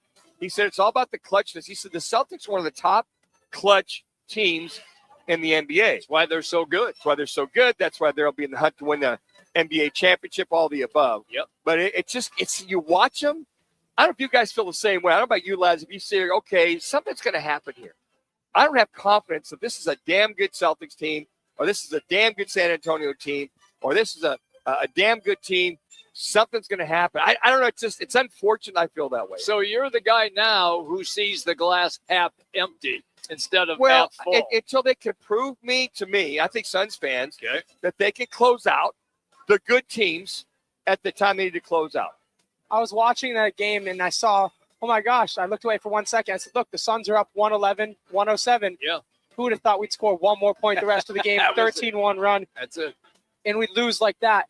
But I agree with you, Manuch. You're almost just waiting for the other shoe to fall. And it's like, all right, how are we going to find a way to lose this one? Sure enough, there they go on that run. And I'm not negative. I'm a half full guy. Like you said, Jim, glass is half full. Yeah. But they haven't proven, I think, to myself and other Suns fans, that they can do that on a regular basis. Against good teams. Against good teams, yeah. Good teams. I mean, even against Indiana the other night, it's like, hey, guys, you need to kick it in here. You need to step it up. But, okay, there's the cons. But the pros are Jalen Green is really playing good. Haywood Highsmith is really coming on. Didn't know a lot about this guy when he was in Miami. Saw him once in a while, but he really has got a lot to contribute. Now, Highsmith is questionable for this game, as is Grayson Allen, questionable for this game. And lads, we'll get an update in the final hour to see where these guys are, if they're going to play. But it's nice to see Green and Booker contribute. But you miss Dylan Brooks. And even though we haven't seen the production out of Mark Williams, I still think you miss him down low. He's a big space. He's a space eater. Yes. He changes things just because he's so big in the lane. So it takes away driving lanes by the opposition, because they really don't have a rim protector down there, and nor do they have a big space eater like Williams is. So that's another element. We talked about how many times Jaylen Brown shot free throws. 21 last night, because he was going to the hoop, because there wasn't anybody there to defend him. And I will say this, at least the Suns were 25 of 29 at the free throw shooting line. That kind of put them ahead by 7, by 11, I think, at one time. But interesting, Rasheer Fleming, only 15 minutes, only had 1 point per se. But you just kind of go, there's only 3 guys that are really carrying the load as far as scoring in last night's game. So against Minnesota tonight, Ant-Man looks like he's out. He could be out for, what did they say, close to 2 weeks? It's a inflamed knee, and the report says that they will reevaluate in 2 weeks. And that's a really big deal, because it is. If you get that 7 seed, you're more than likely going to be at the 6 or 7 regardless. But if you get that 7 seed, even if you win that first play-in game, you're not doing much damage against a San Antonio team. If you can find a way to squeak out that 6, there's a chance you're playing a Lakers team. And you have a chance against a Lakers team. So games like this against Minnesota, when we look back 2-3 weeks from now, are going to be really important. I will say this. I flipped over and watched the Lakers-Houston game last night. They are hot, man. And the Lakers they have finally hit on all cylinders. They've won, I believe, 6 or 7 in a row. And 6 in a row. Yeah, and everybody, it cracks me up. People are so dopey. That's why fans are dopes, because you don't think things through. There were idiots screaming, "Oh, they're a better team without LeBron." What are you talking about? Just look how they are playing with him. They've won 9 out of the last 10 games. Yeah. They've gone down third spot. They were in the 6th, 7th spot over a week ago. Yep. They're 10 games back. The Suns are now 2 games back of Minnesota for that 6th spot. So now they're fighting Minnesota and Denver to get into the top 6, if you will. And Denver, they're looking just as good as they have. But the Lakers, you go, wow. And I thought it was interesting. LeBron James said, look, it's taken us, we've had to fight through injuries. Yep. We've had to make sure Luka was on board, that Reeves was on board, that we are all on board. He said, we're now understanding who we are, what we are. And I think that's huge. I think for the Suns, with the injuries that they've had all year long, Dylan Brooks out, Mark Williams out, Grayson Allen, sometimes he plays, sometimes he doesn't. They are very they've got the continuity and chemistry, that being the Lakers versus the Suns have got, 13 more games to try to find that what the Lakers have right now. And we have to wait for Dylan Brooks to come back after he broke that bone in his hand. That brings us to our State 48 Roofing It's Your Call question of the day. Here it is. What's been the biggest concern in the Suns' current losses? You have 4 options. 1, lack of defense in the fourth quarter. 2, lack of balanced scoring. 3, lack of size. Or 4, no Dylan Brooks. Just go to Roc and Manuch on X, cast your vote, and we will continue to update throughout the show and have the results, of course, near the end of the program. Manuch, you got a feeling there that you would go on that? You know what? I know that size matters in the NBA, especially at the end of the game. I was leaning that way, but I think lack of defense in the fourth quarter. We've been bemoaning that fact, Jimmy B, all year long, and you hear Jordan not how frustrated he is with lack of defense and lack of defense in the fourth quarter. So I'm marinating toward lack of defense in the fourth Still quarter. marinating. Yeah, still marinating. Oh, okay, fair enough. When we come back, ASU's Kyle Dodd is going to be our guest. Who's going to be the next coach? Hey, I referenced Master P. He already came out on X and said, hey, I'd like to get that Arizona State job. Oh, boy. All right, coming up right now, it's an ESPN 620 Sports Center update.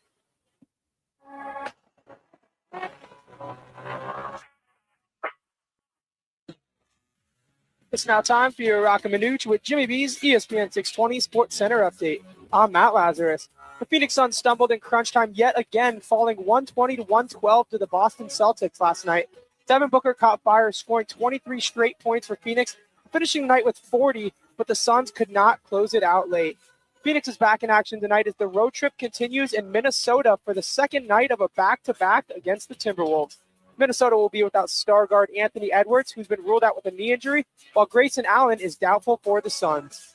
This ESPN 620 Sports Center update is brought to you by Biggs American Bar and Grill, your headquarters for March Madness. The NCAA tournament tips off today with the first 4, UMBC and Howard at 3:40, then Texas and NC State at 6:15. Celebrate St. Patrick's Day with wall-to-wall hoops, great food, and every game on massive screens at Biggs American Bar and Grill, where Phoenix comes to watch the madness. Mania is back at Twin Peaks, and so is the Dose Millions Bracket Challenge. Fill out your bracket at TwinPeaksBracketChallenge.com by March 19th at 9 a.m. for a shot at $2 million. The top bracket at every Twin Peaks wins a $50 gift card. Plus, grab $15 Dos Equis buckets all day Saturday and Sunday. Cold beer, wall-to-wall games, $1 million stakes. Enter now at TwinPeaksBracketChallenge.com. The road to the championship ends Monday, April 6th, and the place to watch it is DraftKings at TPC Scottsdale with Roc and Manuch and Jimmy B on ESPN 620. Join us from 1 till 4 p.m. as we break down the matchup, the betting angles, and everything you need before tip-off of the big championship game. Cold drinks, big screens, and the best sports crowd in the Valley. Come hang with Roc and Manuch with Jimmy B. Live Monday at DraftKings at TPC Scottsdale. The championship game deserves a championship setting. Arizona's headquarters for Toyotas is Wright Toyota. Hey, Rock, for my friends at Wright Toyota in Scottsdale. You will always find the right deal at Wright Toyota. Wright Toyota has been driving Arizona's home for years with their amazing service, pricing, and great selections. I encourage you to discover the difference at Wright Toyota. Make the right choice, Wright Toyota, just off the 101 on Franklin Wright Boulevard and always online at righttoyota.com. The right price, the right selection. Check out righttoyota.com. Have you ever been to Rodizio Grill? Let me tempt you. Start your Rodizio experience with our hot, unlimited appetizers. Indulge on our award-winning gourmet salad bar with over 35 items. Then, 16 delicious, sizzling, rotisserie grilled meats and grilled items like our tender top sirloin and Rodizio's signature glazed pineapple, as much as you'd like. Rodizio Grill, the Brazilian steakhouse. Located in Mesa, North Scottsdale. If you own a home and need cash, you could unlock thousands of dollars from your home equity quickly and easily. Call LendGo today at 888-420-4556. At LendGo, you can find out how much cash you could get with a home equity loan in just 2 minutes. It's free. There's no obligation, and it won't affect your credit score. Use the money for anything. Pay off high-interest debt, make home improvements, or just give your budget some breathing room. Best of all, you keep your low mortgage rate while you're getting the cash you need. See how much you can get today. Call 888-420-4556. That's 888-420-4556. Or visit lendgo.com. That's LENDGO.com.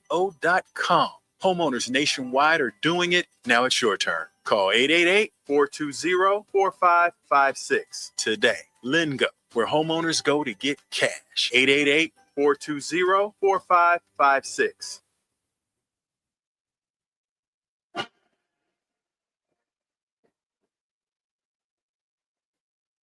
Back at Big's American Bar and Grill in Peoria, where the West Valley goes for big games, big food, and wall-to-wall TVs. Roc and Manuch with Jimmy B continue on ESPN 620 Phoenix. All right, everybody, we are having a great time here at Big's. Green beer everywhere, and the food is sensational as well. We are here until 4 o'clock this afternoon. All right, let's get right to it. Kyle Dodd, ASU radio analyst. We always enjoy having him on the show. You can follow him on X at Kyle_Dodd3. That's at Kyle_Dodd3. All right, so when the show began, Manuch got all upset at me because I showed him a text online, and it was from the rapper Master P, who says he's interested in the Arizona State job. Kyle, he is currently the director of basketball at the University of New Orleans, and in AAU ball, he has coached Lance Stevenson and DeMar DeRozan. So I'm just throwing it out there. You guys going to talk to Master P? Yeah, we wasted 3 minutes on that, Kyle, so you can move right on and ignore that if you want to. Trust me. If he's going to bring some of that no limit soldier NIL money, you know, I'm all for it. But no, yeah, I did see that report. I don't know how serious he is. It sounds like he's pretty serious. I do not know. I have not confirmed anything on the ASU side of things if he's a serious candidate. Let's call it what it is, Scott. It's clickbait. Okay, that's all it is right there. Just putting his name out there. Hey, I don't remember who Master P was, to tell you the truth. Jimmy had to explain to me who the guy is. But what you did bring up, Kyle Dodd, is no matter who the head coach is, the money, the dinero, the cachet for the players to go get some dudes in order to try to turn this program around. Yeah, I mean, we talked about it a little bit last week, and, you know, I thought, like I said, this was Bobby's best coaching job this year, just because he wasn't on a level playing field. The last time he was on a level playing field was, you know, prior to COVID, when we had it rolling a little bit, and then, you know, COVID derailed that, and, you know, which led into the NIL and portal era. And so we've really been, you know, facing an uphill battle since. I mean, if you look at some of the numbers, these numbers are real. I mean, the Baylors of the world and BYUs and Houston and Arizona. I mean, the amount of money that they're spending compared to what we have been able to contribute to NIL, it's tough. So to get a roster full of guys that go out and compete and play hard, whoever the next coach is, I think he's got to be kind of a package of everything. He's got to be able to coach hoops, obviously, sure, recruit a little bit, but then also have the resources and some financial backing. So which is part of the job now. You got to get get into fundraising and like Kenny's done, selling your program and trying to get some people to pony up some dough. Kyle, it's interesting as you watch the games over the weekend, they were talking about quad wins. ASU, 5 quad wins. Some of these teams, these prominent teams, 2 quad wins, 3 quad wins. I mean, that really surprised me. But to your point about how well this staff coached these kids up without the money. Yeah, I mean, it's crazy. I mean, I think there was something crazy. Connor Smith, our SID, Kate sent me a list prior to the tournament. And then after the Baylor game, we, added another quad 1 win. And it's insane the amount of teams that were locked in the tournament that ASU had more quad 1 wins than. And it's not like a few. It's it's a ton. So it's really interesting to see, just how well they played this year and how close they actually were to getting in. Just a couple bad losses away from being in the dance with a roster, like I said, that was significantly less, financially significantly less than anybody in the Big 12. So the question that a lot of fans will have of ASU, can you find a way to keep Jop and get him to return for next season as your centerpiece on that team? Yeah, Kyle, get that alumni check in there, big fella. I'm trying. So I think I contributed about $12 to the, but it's funny because a couple of years ago I did a commercial actually, and for some of the players to get some NIL, and I was able to donate half of what I made to that. Unfortunately, I would wish I could do more, but yeah, Jop. I mean, he is so talented. I think I told you guys, but they didn't even have a lot of time with him this year. He didn't get to school till September. The whole first semester, he was basically in study hall, just trying to get eligible and stay eligible. And the challenges of that. So he was just basically putting a jersey on and going out and doing what he did. And, to get an off season in the weight room with him, get him in the gym for some individual skill work. If you could retain him, I mean, he's in my opinion, I don't overhype people, but he's a lottery pick next year if he continues to develop the way he has. So I think that'll be a priority. I know he's very, very, close. There was a report that came out that he would consider staying if Nick Irvin was on the staff, which is one of our coaches this year, very close with him. And so I'm sure they'll explore any way they can to try to keep Masamba. He is the centerpiece of that school, and you're right.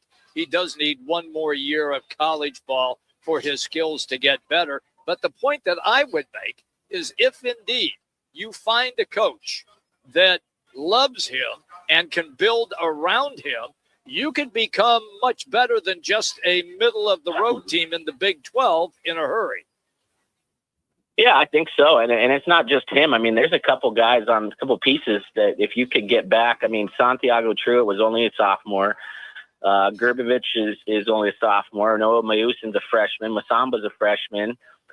They think that Pig Johnson will be able to get Manuch's boy. So they think he's going to get another year. Would love to have him in the Sun Devil uniform again. So if you could retain some guys and have, which is very rare in college basketball right now or college sports in general, if you could get a little core to stay here, I think you have a chance to be all right next year. Again, with the resources and the backing of the athletic department. I know Graham's going, all in. He wants to build this thing back to where we think it can get. And, hopefully a part of that is retaining some of these players that had nice years this year. There were young, talented kids that played their butts off for Bobby. So, Kyle, you look at some of the top names that are out there as far as replacing Bobby Hurley, Randy Bennett. Heck, I've known Randy since he was a teenager because I was at MCC when his dad, Tom Bennett, was coaching basketball over there back in those mid-'70s. You got Bryce Drew. You got Calhoun, who's over at Utah State now. Jace Coburn at Portland State. And the last one, you might know this guy, Derek Glasser, the assistant coach at UC Santa Barbara. Anyone in particular that sticks out for one Kyle Dodd? I mean, all those guys are very qualified. Like I said, it's I think it's got to be a guy that has the energy and the juice to get out in front the front lines with the Molly Millers and the Kitty Dillinghams of the athletic department, and some really good young coaches that we have throughout all the sports.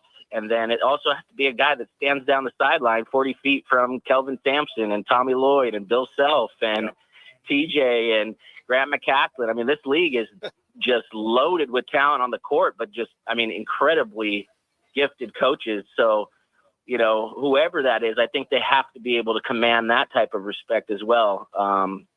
And, you know, you talk about Randy Bennett. He's obviously, you know, won every year that he's been at St. Mary's. Ironically, he actually offered me my first scholarship. He was an assistant at Pepperdine under Lorenzo Romar.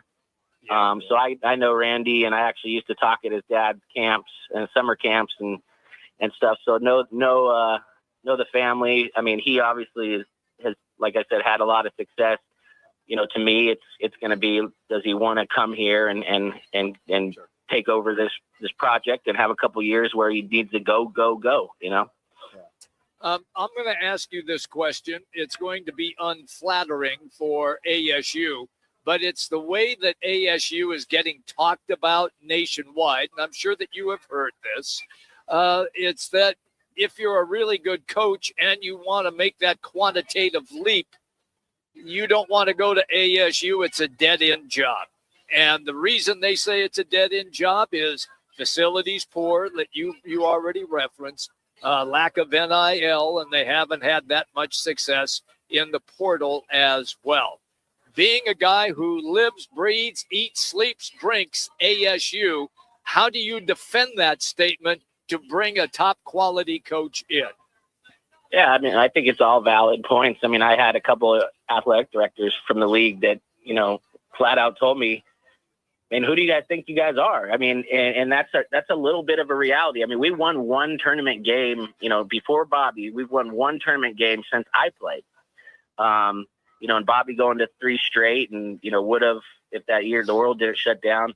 Like, that was kind of, he did some things that I thought would never happen at ASU, packing the building against Thursday night, 14,000 against Oregon State. I mean, just some really cool things. And unfortunately, you know, once the NIL world started and the portal world started, we just, like I said, we haven't been able to be on the same playing field as a lot of these teams. So I think, you know, the new coach, it's a challenge. It's definitely a challenging job. I think you could do it here. I mean, there's still people out there that go, man, I could go win in Tempe, great weather and, you know, great student, you know, enrollment and good education and a good place to live. So I think, you know, someone believes that they can take this thing and turn it in the right direction. So I think it's flattering enough to certain people, but there is a little bit of reality to what you said. So as we move forward there, big fella, we will be contacting you at 2:30 every Tuesday to get the Mr. Bracket Buster, get us up to speed, because we'll get some we'll get a lot of the scouting report as this bracket moves forward. So just make sure you hang tight. We're not done with you yet, Kyle Dodd. So just you know what? I tell you guys every year, man, you could bring me on for anything. I actually announced my first baseball game this weekend, ASU baseball. So I saw you said that on X. Yeah, how did that go for you? That was great, and people I think were shocked that I actually know the game. I grew up more around baseball, you know, in a sense than I did basketball. My uncle was a college coach in Southern California, and, you know, obviously my oldest son is getting recruited. He's a junior in high school, and so I'm around the game a lot. So it wasn't a novelty thing. It was actually really fun. I really enjoyed it. It's more like sports radio than anything. You know, it's not as fast paced as the basketball stuff. But I told him anytime you need me, I'm in. So yeah, just goes for you. If you guys want to talk baseball, football, I'm in. Let me know. All right. Let's pump the brakes there a little bit, big fella. We will consider that under advisement, okay? We'll consider that under advisement.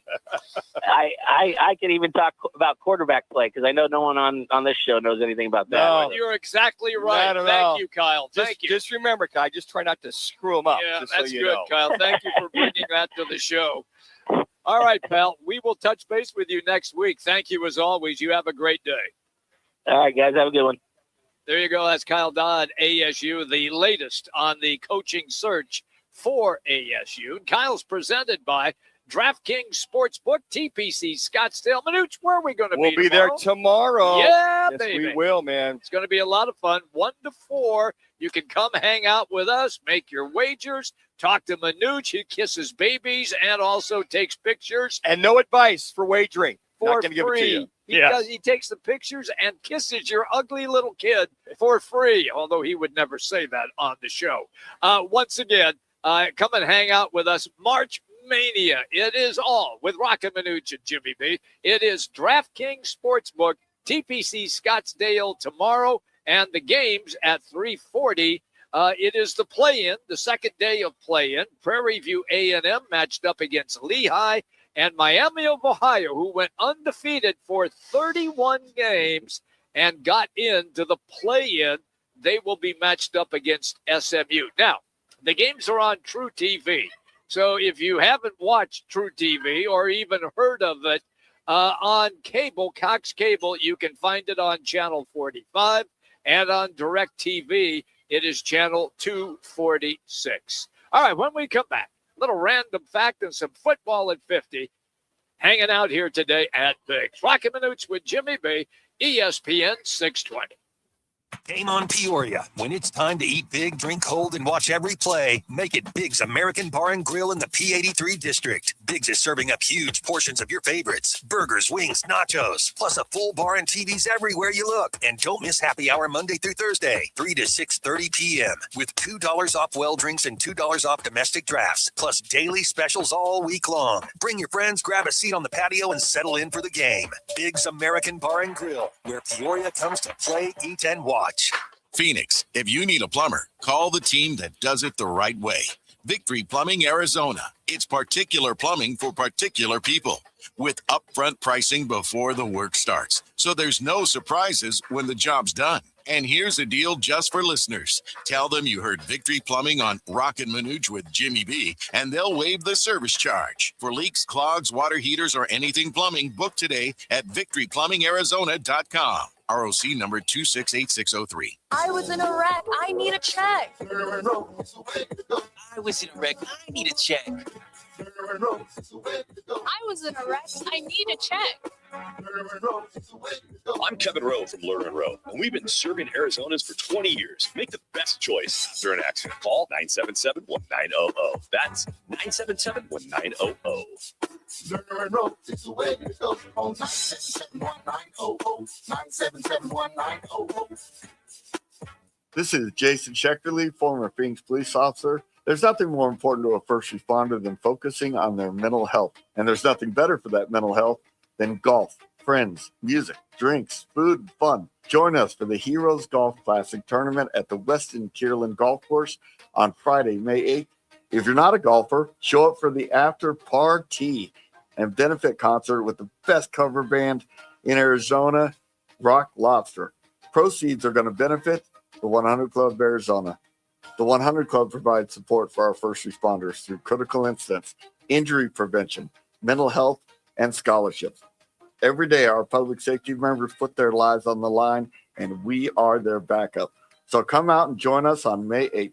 To register, go to our website, 100club.org, and click on the events page. Again, 100club.org. Click on the events page, register for the tournament, and we will see you on May 8th. Need to feed a crowd? Let Venencia's bring the flavor to your next event. We know you have a lot of options when feeding a large group. Ordering directly from Venencia's means you get the best service and the absolute best pricing. There's no per-person fee. Just tell us how many people you need to feed, and we'll come up with a perfect plan to ensure everyone's well-fed and happy. Grad party, office celebration, family reunion. Invite Venencia's to the table. Text catering to 411-24/7. That's catering to 411-247 or Venencias.com.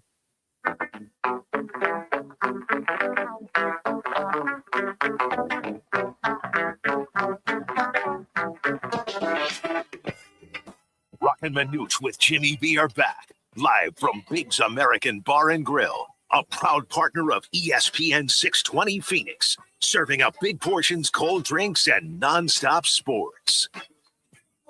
All right, everybody, we are back. Biggs is packed. Green beer flying around. It's a lot of fun. Great food as always. And big-time TV screens everywhere. That's fine. We hang out here at Biggs. Manuch, let's do a little on this day, a little random fact of the day. Random fact of the day, Jimmy B. So one of the most bizarre sports we've come across is held in Wales and involves cycling. What? Underwater.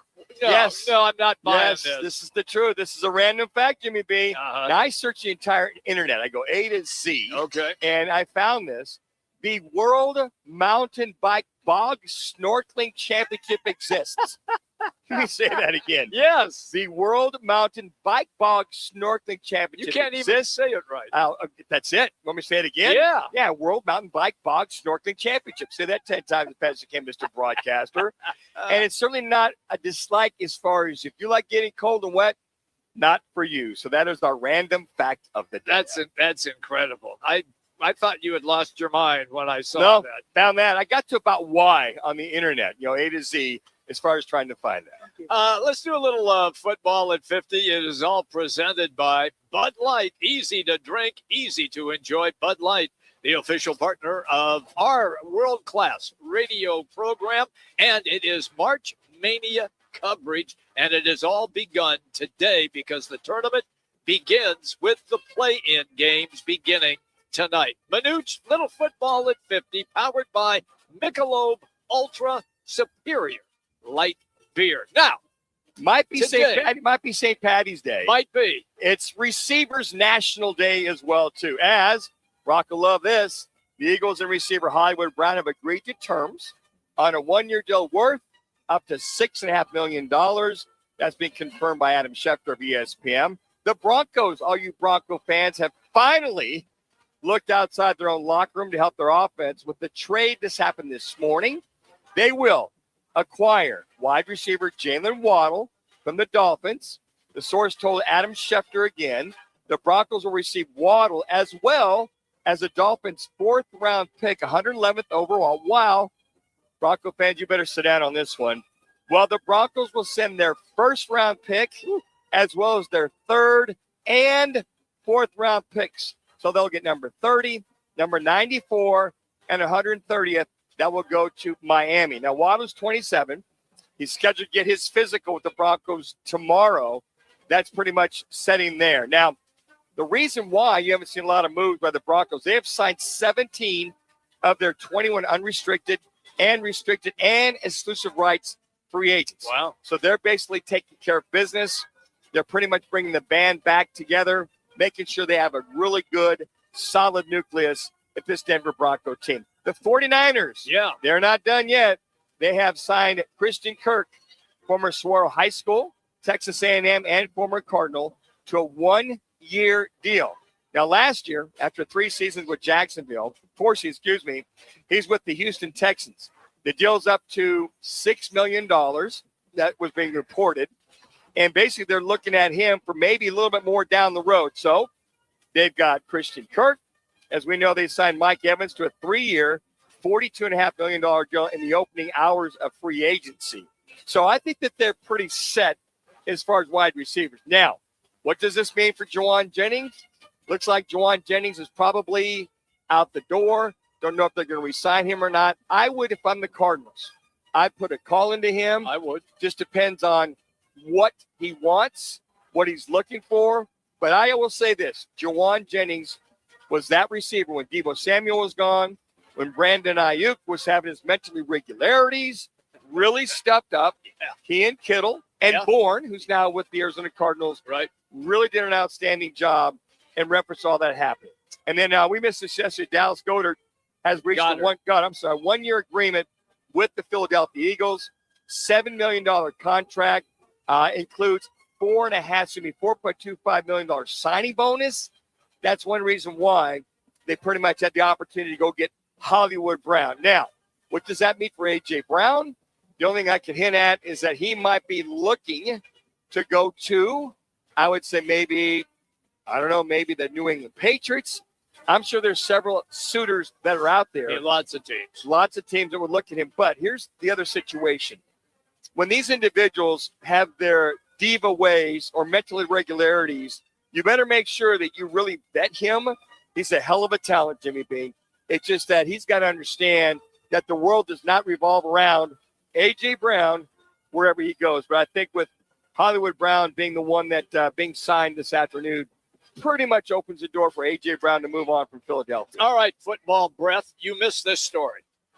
And it is Matt Leinart, the former USC quarterback, on X today claiming that dopes from USC have contacted him about giving up his jersey number 11, which has been retired by USC. He said that Lincoln Riley, the head coach, has never contacted him about this, Manuch, but they want him to give up the jersey so that they can sign some 5-star recruit out of high school. Yeah, how often is it when the school, not Lincoln Riley, I'm glad you brought that up, to unretire number 11 at USC. And Matt Leinart said the only time I will unretire my number is if his sons, who are both quarterbacks, imagine that, if they were to go to USC and they wanted to wear number 11, then he would do it. But in the meantime, that's got to be a little bit about, wait a second, time out. You've gone to that length to get these guys to get to some place to unretire number 11. Not going to happen. You go, Matt. Only time he will do it is if his sons attend USC. I cannot believe how stupid people are. Well, wait a minute. I get how dumb they are. Hey, Matt, you won a Heisman. You win a couple of natties. Hey, by the way, can you unretire number 11? This little snotty-nosed senior coming out next year. He wants 11. He's not coming here. If I'm not Matt, all right, move on to the next kid.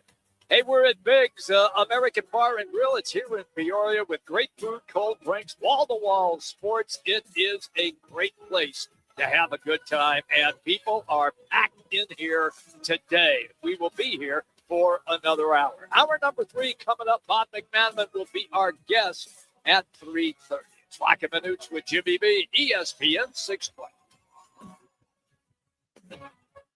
If you owe back taxes, listen carefully to rule number 1. Never go up against the IRS alone. They're cracking down, freezing bank accounts, garnishing paychecks, canceling passports. Even your home or business could be at risk. But here's what they don't tell you. The IRS has powerful tax relief programs that could save you thousands if you qualify. That's why smart people call Optima Tax Relief, America's #1 tax resolution firm. Nobody knows these programs like the experts at Optima. Their team of tax attorneys and licensed professionals have resolved over $2 billion in tax debt for people just like you. The IRS is not stopping, so don't wait and don't take them on alone. For tax help you need, for tax help you can trust, call Optima today for a free consultation. Call 800-343-6460. 800-343-6460. 800-343-6460. Optima Tax Relief. Some restrictions apply. For complete details, please visit OptimaTaxRelief.com. Progressive's Home Quote Explorer helps you easily find and buy the right coverage for you. It's everything you've always wanted.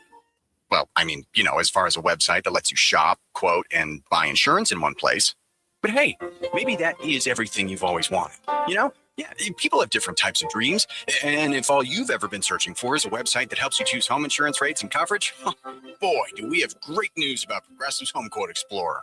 Progressive Casualty Insurance Company, affiliates, and third-party insurers. Comparison rates not available in all states or situations. Prices vary based on how you buy. Pump up the volume. Business moves fast. Orders roll in, deadlines close in. When you ship with USPS Ground Advantage, you can keep up with confidence. Every package stays in our secure network from dock to door. And with nationwide reach, dependable tracking, and upfront affordable pricing, you get built-in peace of mind. You run the business. We run the routes. Visit USPS.com/Ground Advantage to learn more.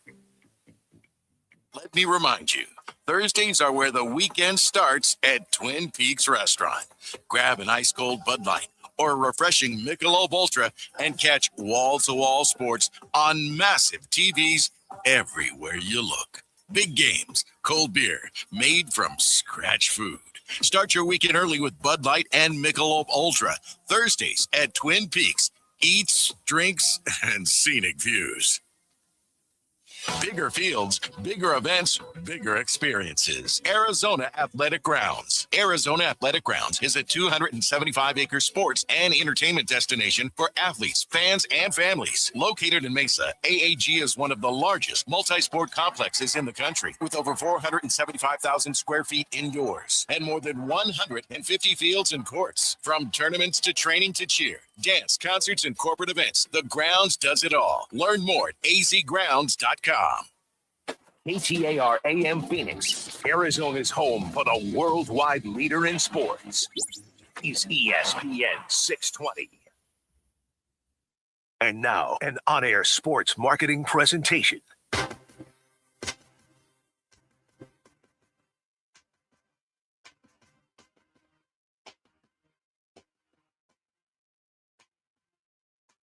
It's Roc and Manuch with Jimmy B, now on ESPN 620, 98.7 FM HD-2, and streaming live at arizonasports.com. The guys are powered by the law offices of Lerner and Rowe. In a wreck and need a check? Make one call, that's all. 602-977-1900. And now on your ESPN station in Phoenix, ESPN 620, Roc and Manuch with Jimmy B. Hey, everybody, we are here at Biggs for another hour here in Peoria, right across the street with the Mariners and Padres are putting on an offensive display. It's 7-4 right now. It's one ball after the next leaving the yard, and we're watching it on the MLB network where this game is being televised, and we're also getting ready as well for the Suns and also college basketball, which will begin in about another hour and a half. Welcome in. Roc and Manuch with Jimmy B. We are presented today, as always, by the attorneys of Lerner and Rowe. Just make one call, that's all. 602-977-1900. Manuch, the Suns are on the road. They are in Minneapolis tonight. They will play the T-Wolves after getting beat last night in Boston in the last 3 minutes of the game.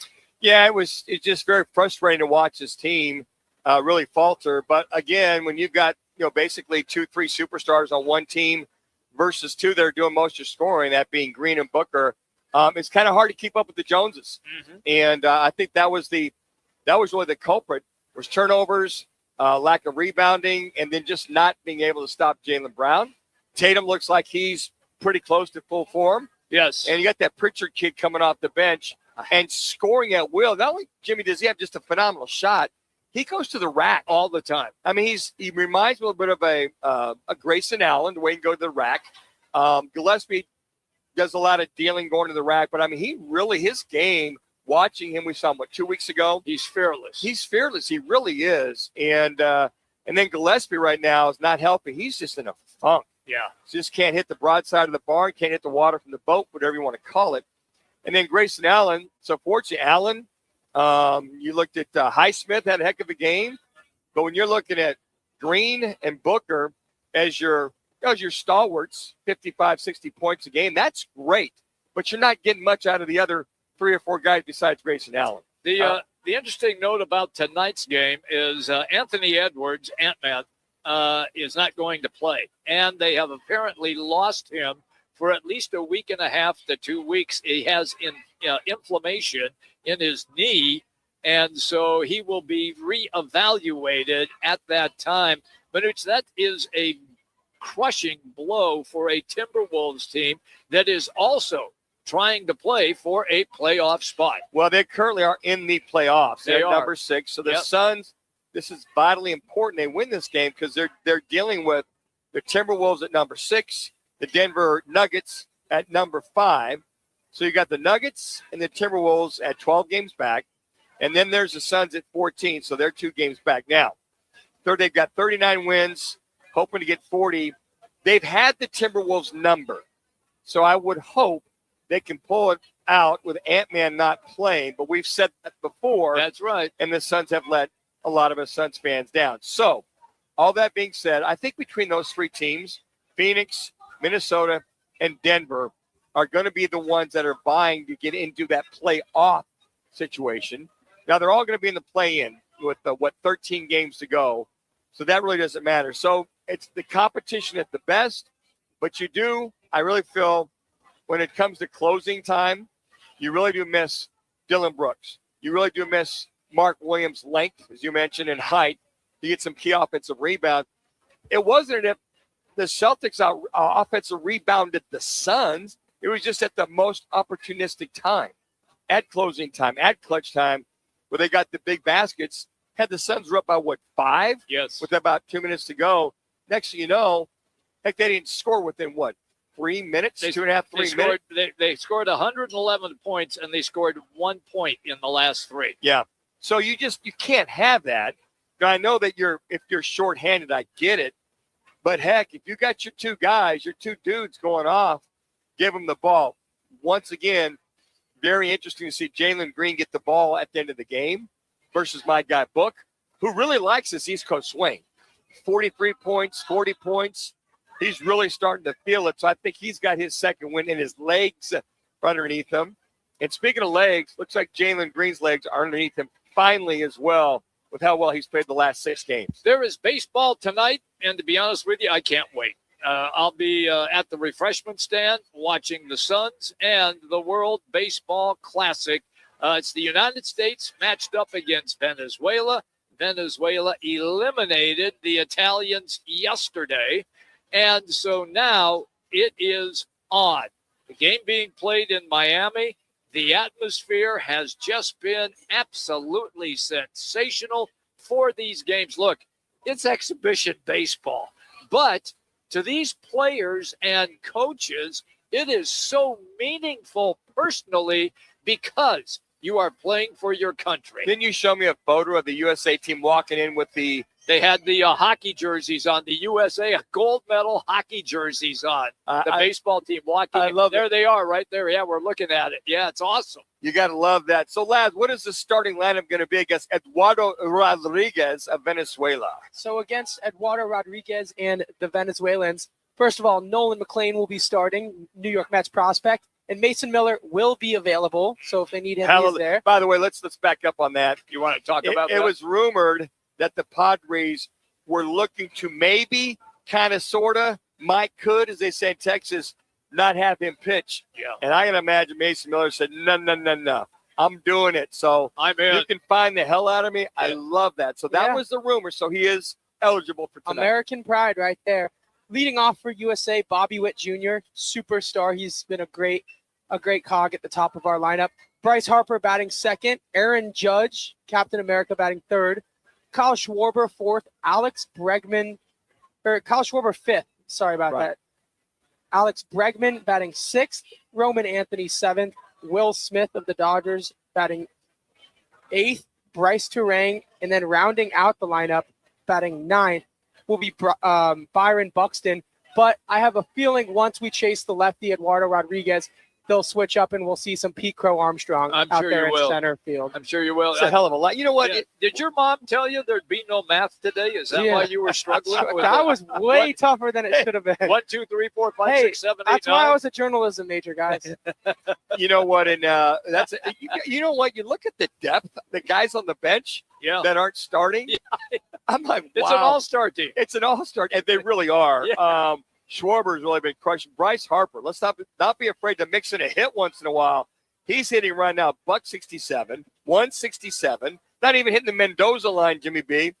His on-base percentage is .231. His slugging percentage, barely above the Mendoza line, .208. I would love to see Bryce Harper just explode. Me too. And Judge, everybody else is playing fairly well. Clement, he's at about, he looked at him at 200, but this is an all-star team, which I would hope should be able not so much to chase Eduardo early on, but where we see him struggles, like you get to inning number 3, inning number 4, and this means so much to the Venezuelans and the USA. You might see both starters go maybe 5. I'm not going there. I think it's going to be one of those games where both managers are going to go to the pen early. When I say early, 3rd or 4th inning. That's the way that I view this right now. Well, they've got a lot of guys at their disposal. They got a lot of guys that can pitch. Yep. I think both pitchers will be on a very, very short leash. Yep. And Eduardo Rodriguez, once he gets around to that USA lineup for the second time, I think those guys will start teeing off on him, and they will get to the bullpen really quick. I hope we can see some Cal Raleigh, the big dumper. He's had a struggle of He's a not tournament. starting. How does Cal Raleigh not start? He's been hitless for the first through all 4 games in pool play. He was hitless. He wasn't seeing the ball very well. Will Smith has been a key piece. He's been hitting it very well. Smith's been money. Yep. So I think can't go wrong with either one of them. But I hope to see him get at least an at bat or 2 tonight. Yeah, I hope that. Be honest with you, I hope that the lead is big enough by the USA they can freely substitute. Yeah. So almost everybody has a chance to get on the field to enjoy it. But Venezuela won't go out easily. Oh, They no, got one of the they're not. best players in the league in Ronald Acuna, Arias, who's a contact machine. Our boy Gino from Arizona a couple years Gino ago. So they've got some Suarez. big bats over there. Hey, Suarez hit a big dinger last night. Yep. Yes, So, he did. But, Jimmy, you're forgetting. Yeah. Most important, Okay. the play-in games start tonight. At 3:40 on True TV. UMBC, who you educated me. I did. Educate our listeners as well. Jimmy. UMBC is University of Maryland, Baltimore County, who several years ago, I believe it was 97. Sound like a JUCO team. I'm sorry, 2018. I know, Yeah. 18. They eliminated in the first round University of Virginia, who was a number 1 seed. I forgot about that. It was the first time a 16th seed had ever beaten a number 1. So they got Howard. They got Howard. And tonight. then who would ever thought that these two teams, the second game tonight on True TV at 6:15 our time, Texas and NC State would be in playing games. And we had Chris Dobbertean on earlier, 1:30, the bracketologist extraordinaire. He said with all the money that Texas is forking out to football, basketball, baseball, track, et cetera, it's rare that you see Texas in a play-in game. That's it. And they're usually contenders, but they get to the SEC, Jimmy B, it's a whole different story for OU and Texas. Manuch, everything has totally changed. Nothing is ever going to be what it used to be in college basketball, where you had 5 or 6 teams and they dominated and rolled. Now with the portal and NIL, it has totally flipped, and you are going to see teams all now pretty much evenly matched up. And so those great upsets that we just talked about with UMBC, they're not going to happen this year. I mean, it's interesting because they leave the Big 12. Them and OU leave the Big 12, the SEC. Can you imagine if that Texas team was in the Big 12? I mean, they may not. They're at 16 and 14 right now. They probably would not have got in. No, they'd be under 500. I don't think they should have even gotten in the SEC. Yeah, but that might have another been one of those discussion. wink, wink. Yeah. Okay, let's go with Texas. Think about it. Could have Texas, been. Texas and North NC State. Yeah. Where a lot of folks said, well, what about so-and-so? What about so-and-so? Hey, the draw, Texas, NC State, traditionally pretty damn good basketball schools, trumped any other up-and-comer, so to speak. Okay, so when we come back, we are going to dive into the Suns' loss last night in Boston, and we'll get you set up for tonight's game as well on the road against Minneapolis. It is Roc and Manuch with Jimmy B. We're hanging out today at Big's American Bar and Grill in beautiful Peoria. It is ESPN 620, 98.7 FM, HD2, and the Arizona Sports app. When it comes to sushi, reputation matters, and Sushi Brokers Arcadia has built theirs on being the best sushi in Arizona. From traditional rolls to bold fusion creations, like our crowd favorite, Seafood Dynamite, and the must-try sushi pizza. We've got something for everyone. Our famous happy hour is every day from 3 to 6:30 with fresh favorites like the California roll, spicy tuna roll, and the surf and turf roll, topped with seared steak. Sushi Brokers Arcadia, 44th Street in Indian School. I was in a wreck. I need a check. I was in a wreck. I need a check. I was in a wreck. I need a check. I'm attorney Kevin Rowe. The insurance company's job is to pay you as little as possible. Our job is to get you every dollar you deserve. Call Lerner & Rowe today and let's make them pay. Call 977-1900. Swing into Vans Golf Shops by Worldwide Golf for Titleist limited time loyalty reward and promotion. When you special order any 3 Titleist Pro V1, Pro V1X, or Pro V1X left dash or AVX dozen golf ball, you'll get another dozen free. Golf with more speed and short game control than ever before with the #1 ball in golf. Vans Golf Shops by Worldwide Golf, trusted by golfers since 1963 and home to the legendary 90-day 100% satisfaction guarantee. Get there. Do you have trouble getting in and out of the bathtub? Are you afraid you'll slip and fall entering or exiting a tub? Safe Step walk-in tubs can transform your bathtub from an area of concern to a calming refuge. Call them today at 1-800-731-4558 and save $1,600. Safe Step walk-in tubs and showers are proudly made in Tennessee and offer an ultra-low step-in, avoiding that difficult climb over a traditional bathtub wall. They also offer a variety of therapeutic benefits that may help soothe your aching muscles and joints, increasing your mobility, boosting your energy, and improving your sleep. Safe Step walk-in tubs are designed to easily fit your existing tub space and are often installed in as little as one day.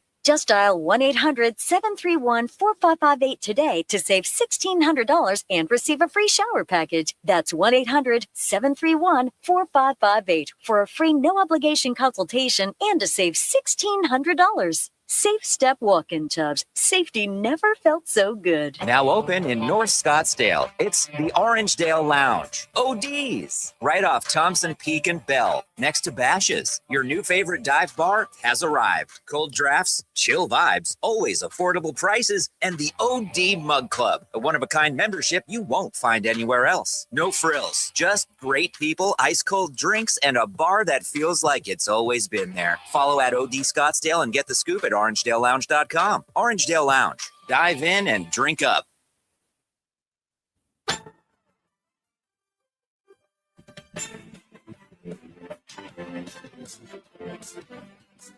Roc and Manuch with Jimmy B are back, live from Big's American Bar and Grill, a proud partner of ESPN 620 Phoenix, serving up big portions, cold drinks, and nonstop sports. Iguodaro back to Highsmith. This time he will shoot the three and hit that three. Here's Booker getting the inbounds passes. He just checks back in, throws left side Highsmith for three. He got another one. Haywood Highsmith has hit two off the bench. Under 7 minutes left in a very entertaining basketball game tonight in Beantown. Highsmith open. He'll hit another three on the left wing. How about Haywood Highsmith? A perfect 4 for 4 from downtown. Yeah, he's been the big surprise so far coming off the bench. It was a terrific pickup. At least it looks that way right now by the Phoenix Suns. Haywood Highsmith.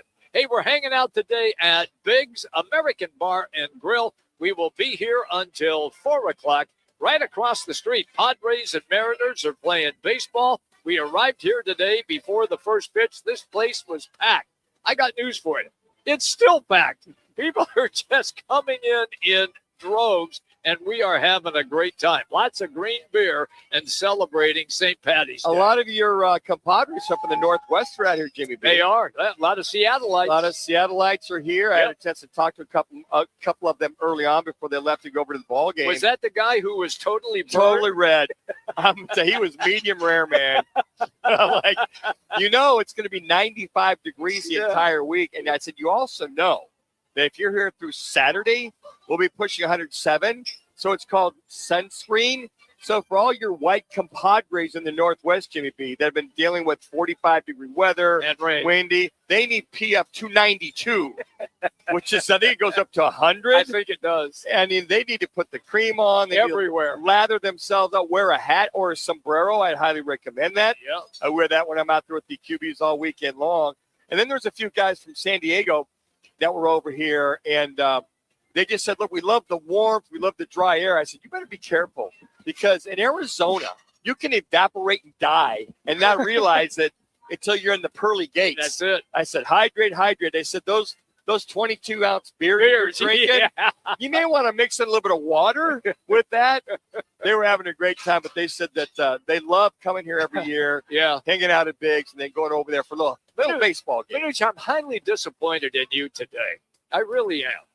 You do not have any green on at all. No. What the hell? No, I'm Italian. And it's just another made-up holiday, St. Patty's Day. It's a made-up holiday, which is why I wore a green hat. Now, when it's Columbus Day, we salute all of our fine Italianos. We actually have a holiday, which is combined with President's Day.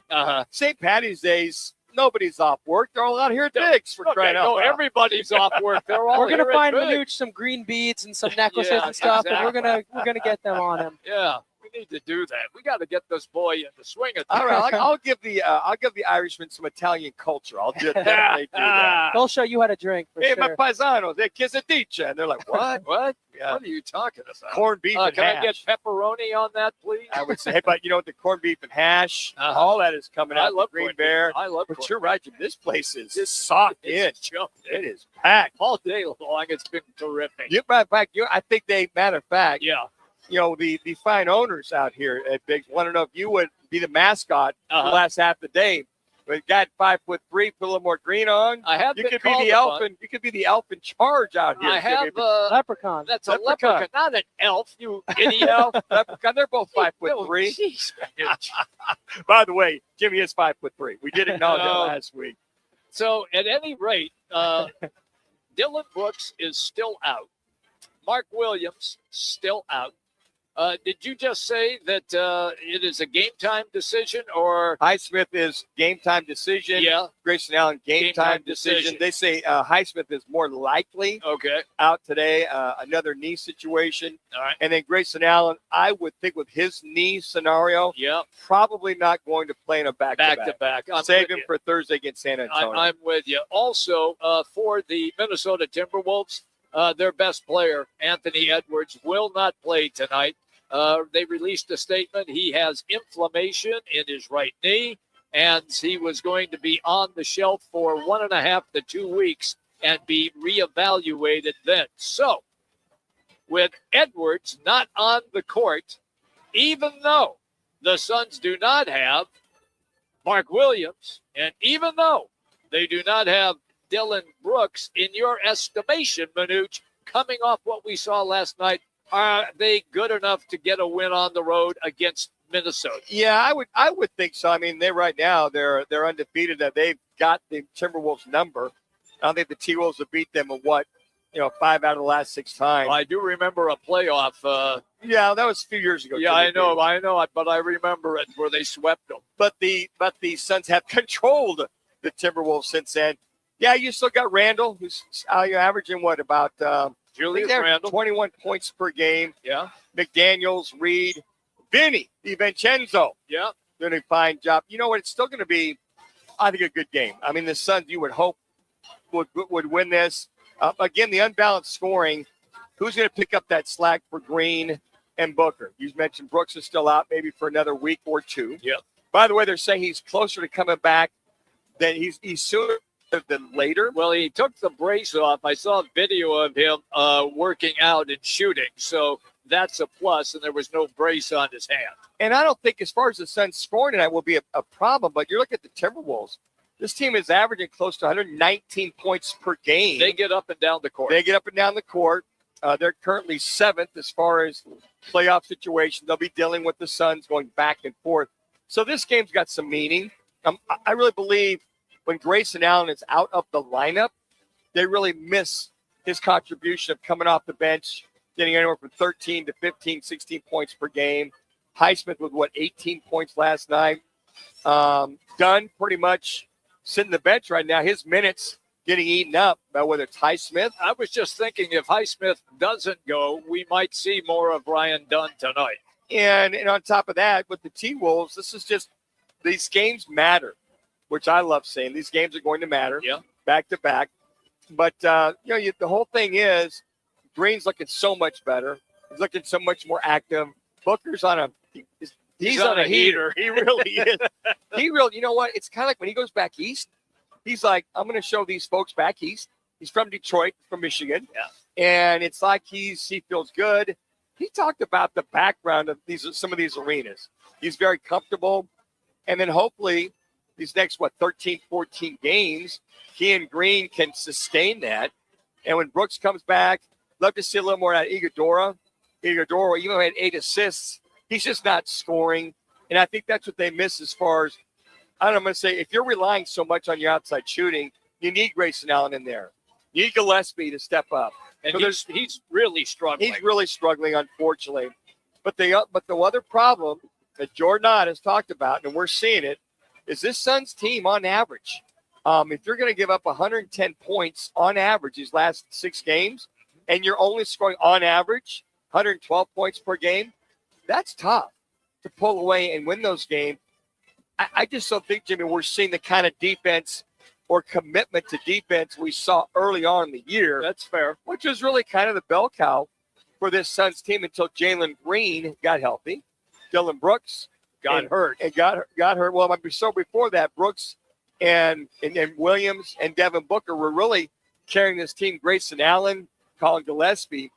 But since Brooks got hurt, and Williams has been hurt, we're not seeing that commitment to defense, especially in the last 3 to 4 minutes of this team, of these games that we've seen by the Suns. Some of the thing that I want to look for tonight is if indeed the T-Wolves, and you just talked about how well they score, averaging 119. If they are rolling offensively, I want to see how the Suns react to that. Are they going on the road, back to back? Are they going to have tired legs? You think that might be the case, and could they get their doors blown off in the second half? If that is not the case, and this comes down to the final 3 or 4 minutes, like the Boston game did, will they be able to stay in the game, which they could not do last night against the Celtics? Well, you think about it, he played 6 guys off the bench. Yeah. They basically played 11 guys. And again, the majority of those, that scoring coming from Highsmith with 16 and Allen with 13. So if neither one of them are playing, Jimmy B, let's say Highsmith and Allen are both out. Okay. So you take away their points. The bench only has scored 9 points between Fleming, Malawach, and Goodwin. Mm-hmm. So you pull the 13 out by Allen, the 16 out by Highsmith. I love seeing that, but if he's not going to play, so where are you going to get that additional scoring if both of them are out? Now, I think Allen probably won't play, but we got to hope that Highsmith does play because they're going to need his points or his newfound points that he's bringing to the table. The Arizona Cardinal football team is in shambles. They are struggling. They are in a rebuild. How much of a rebuild? Well, we're going to ask that of the Arizona Republic's Bob McManaman. Yep, Bobby Mack, normal, 3:30 on a Tuesday, and he is coming up in just a couple of minutes. Right now, however, a local ESPN Sports Radio 620 Sports Center update.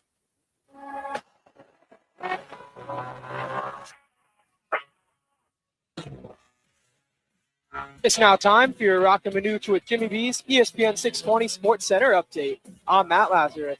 The Phoenix Suns stumbled yet again in crunch time, falling 120-112 to the Boston Celtics. Phoenix is back in action tonight as the road trip continues in Minnesota for the second night of a back-to-back against the Timberwolves. Minnesota will be without star guard Anthony Edwards, who's been ruled out with a knee injury, while Grayson Allen is doubtful for the Suns. Catch all the madness at DraftKings Sportsbook at TPC Scottsdale during the opening weekend of the NCAA Men's Tournament. Experience one of the best game day atmospheres in town with wall-to-wall action.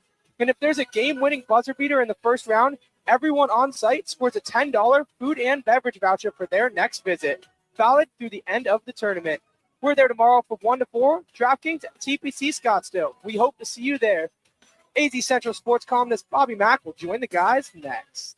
Let me remind you, Thursdays are where the weekend starts at Twin Peaks Restaurant. Grab an ice-cold Bud Light or a refreshing Michelob Ultra and catch wall-to-wall sports on massive TVs everywhere you look. Big games, cold beer, made from scratch food. Start your weekend early with Bud Light and Michelob Ultra. Thursdays at Twin Peaks. Eats, drinks, and scenic views. Bigger fields, bigger events, bigger experiences. Arizona Athletic Grounds. Arizona Athletic Grounds is a 275-acre sports and entertainment destination for athletes, fans, and families. Located in Mesa, AAG is one of the largest multi-sport complexes in the country, with over 475,000 square feet indoors and more than 150 fields and courts. From tournaments to training to cheer, dance, concerts, and corporate events, the grounds does it all. Learn more at azgrounds.com.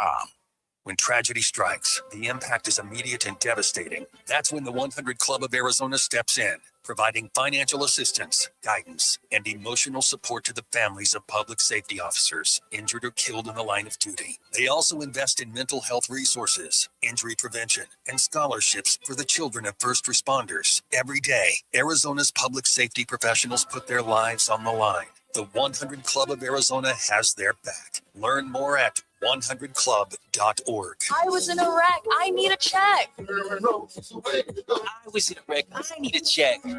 I was in a wreck. I need a check. I'm attorney Kevin Rowe. Being in an auto accident is traumatic. You need to call the best law firm that has the experience to get you the best results. Call 977-1900. That's 977-1900.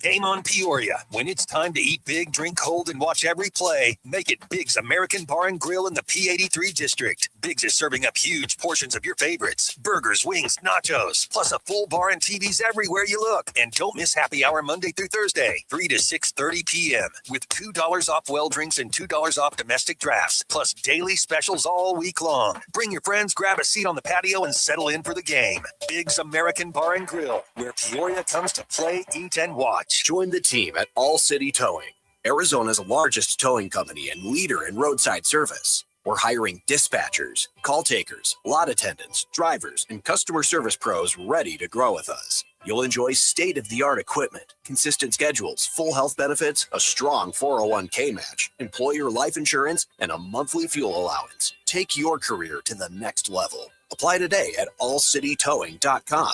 All City Towing, where your future is always moving forward.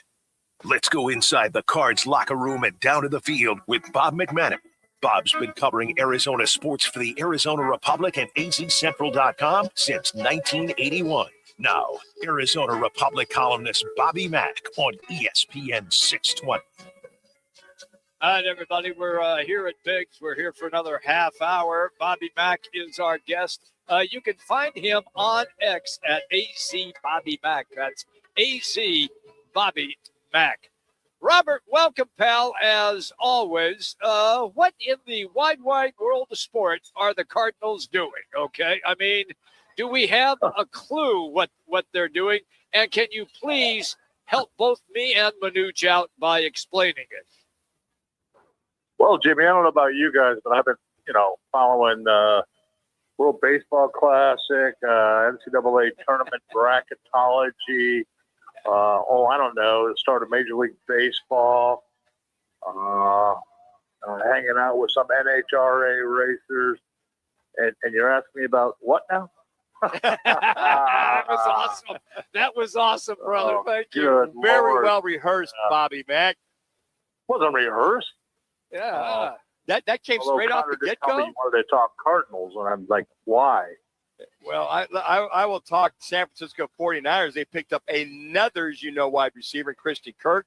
I look at this passing game with McCaffrey coming out of the backfield, Mike Evans, Ricky Pearsall, if he can stay healthy, now Christian Kirk, now George Kittle, who should be healthy by the start of the season. The rich keep getting richer and the poor keep getting poorer. And then you look at Seattle, but the Niners got even more better this afternoon with adding yet another receiver to their arsenal. Yeah, they did. And the Cardinals re-signed Semi Fihoko. There you go. Yeah. No, but they added Evan DeVornay. Good returner. I like that. Okay. That was And impressive.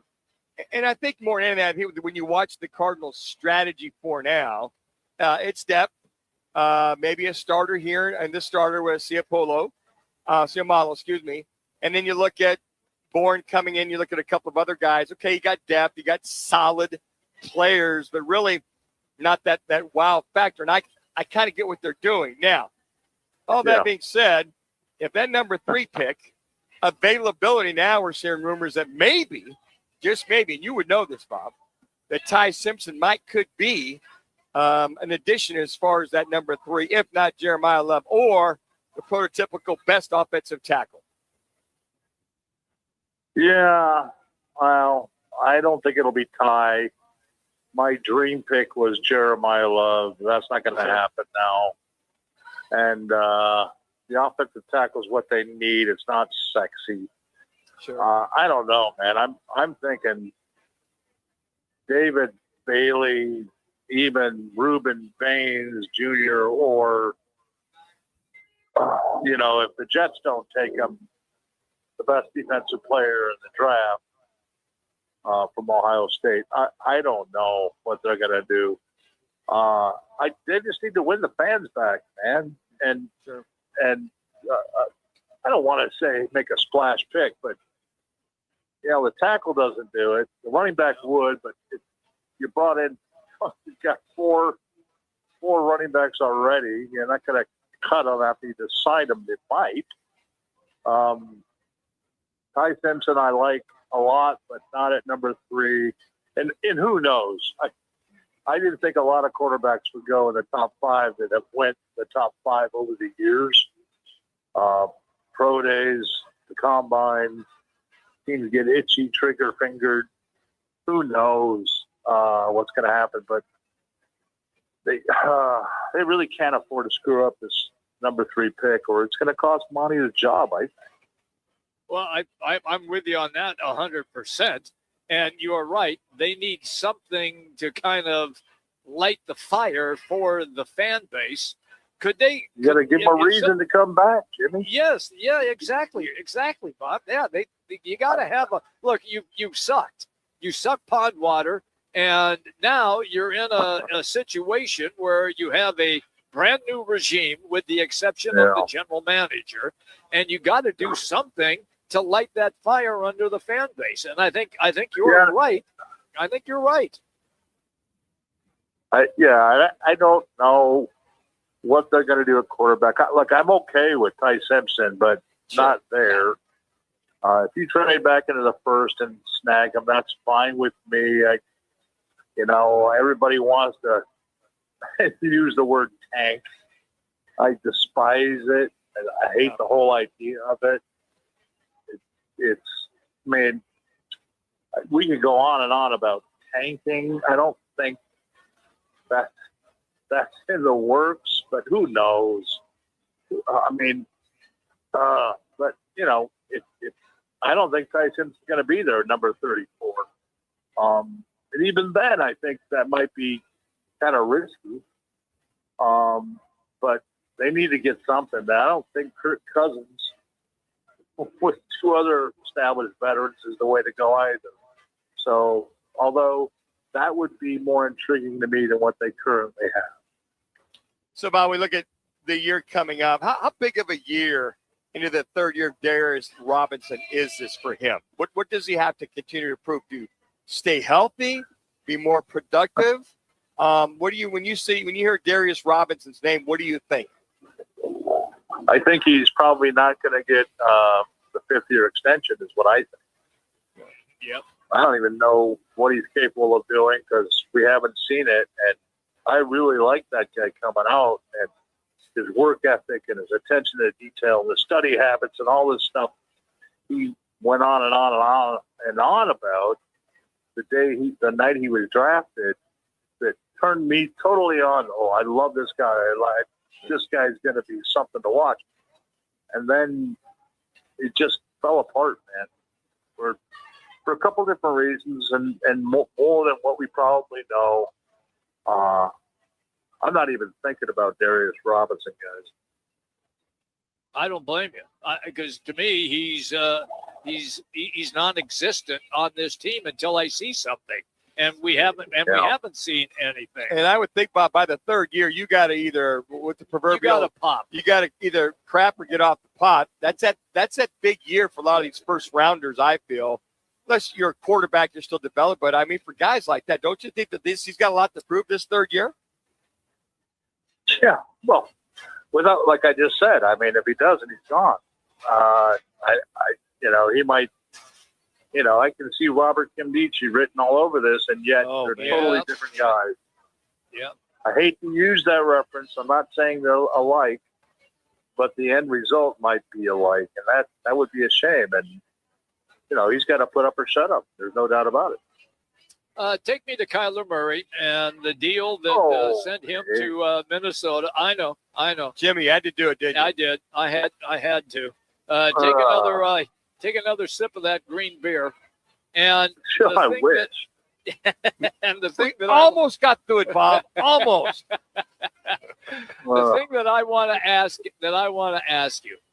To me, they would not have brought Kyler in if they didn't think that he was going to be the starter. This stuff about, well, the quarterbacks are going to compete.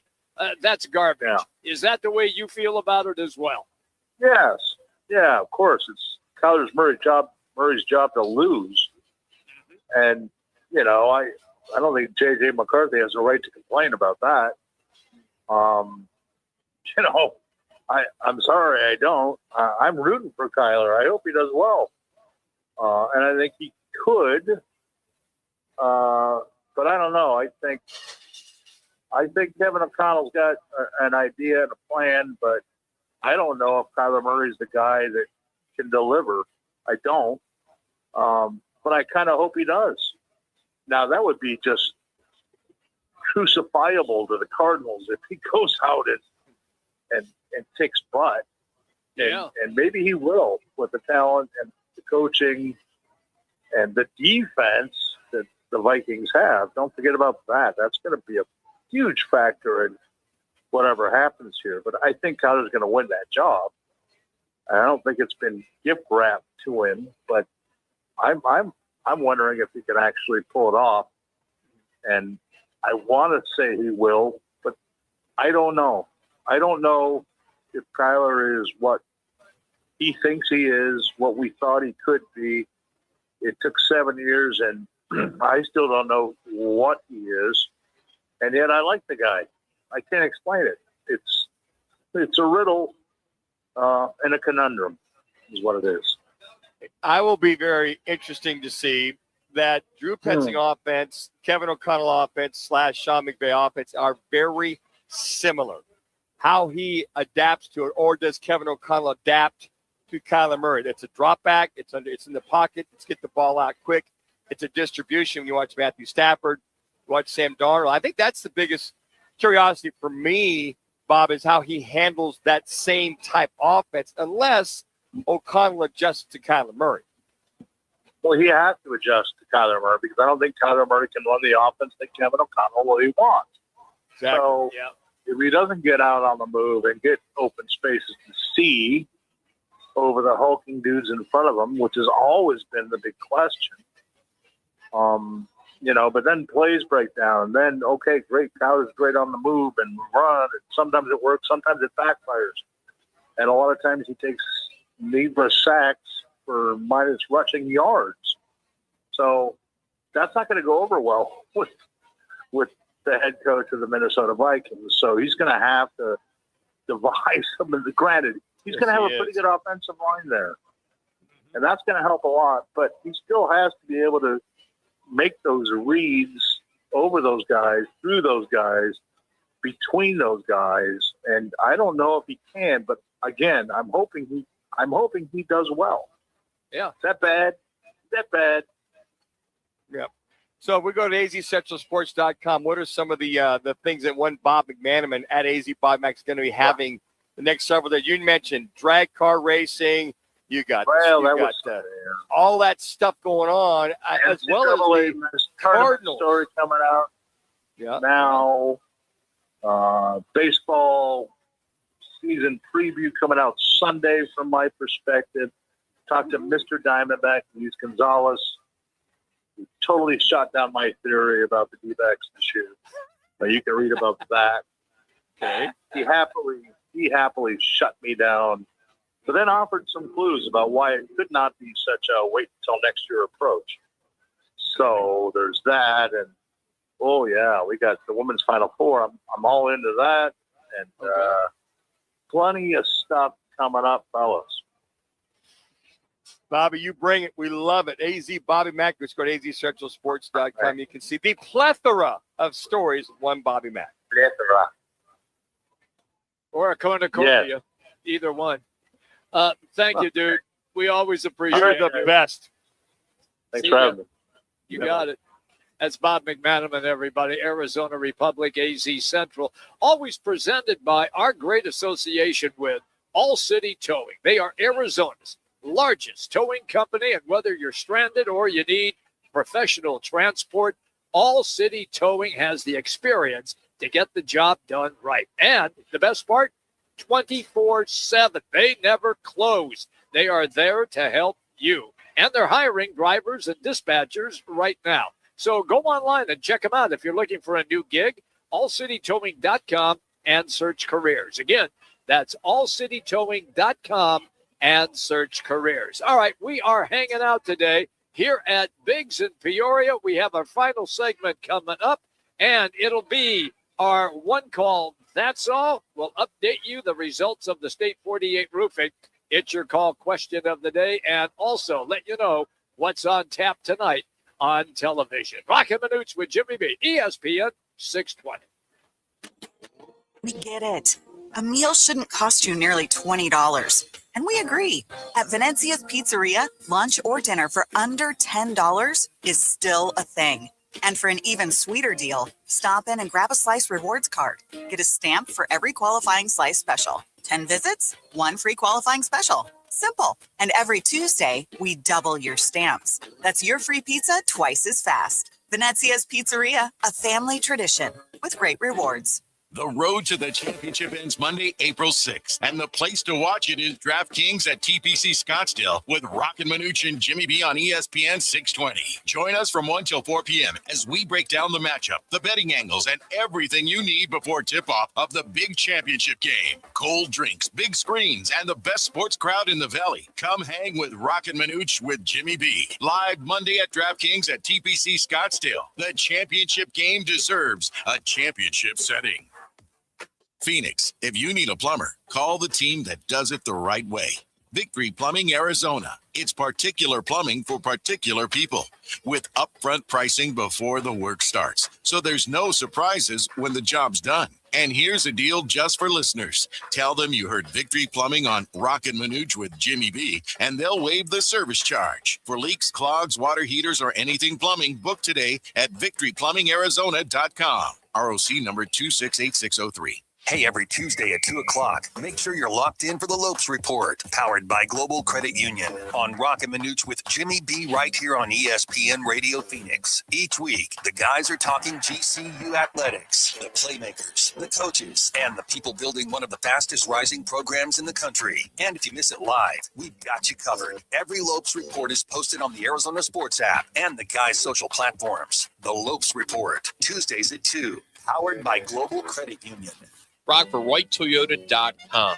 At Wright Toyota, they'd like you to get to know them. Their goal is to make buying your next vehicle the kind of experience that earns your recommendation to family and friends. They invite you to use all of their innovative web tools on WrightToyota.com. So if you're looking for a new or pre-owned Toyota, head to their interactive website at WrightToyota.com.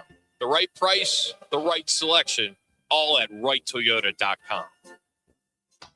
Mania is back at Twin Peaks, and so is the Dose Millions Bracket Challenge. Fill out your bracket at TwinPeaksBracketChallenge.com by March 19th at 9 a.m. for a shot at $2 million. The top bracket at every Twin Peaks wins a $50 gift card. Plus, grab $15 Dos Equis buckets all day Saturday and Sunday. Cold beer, wall-to-wall games, $1 million stakes. Enter now at TwinPeaksBracketChallenge.com.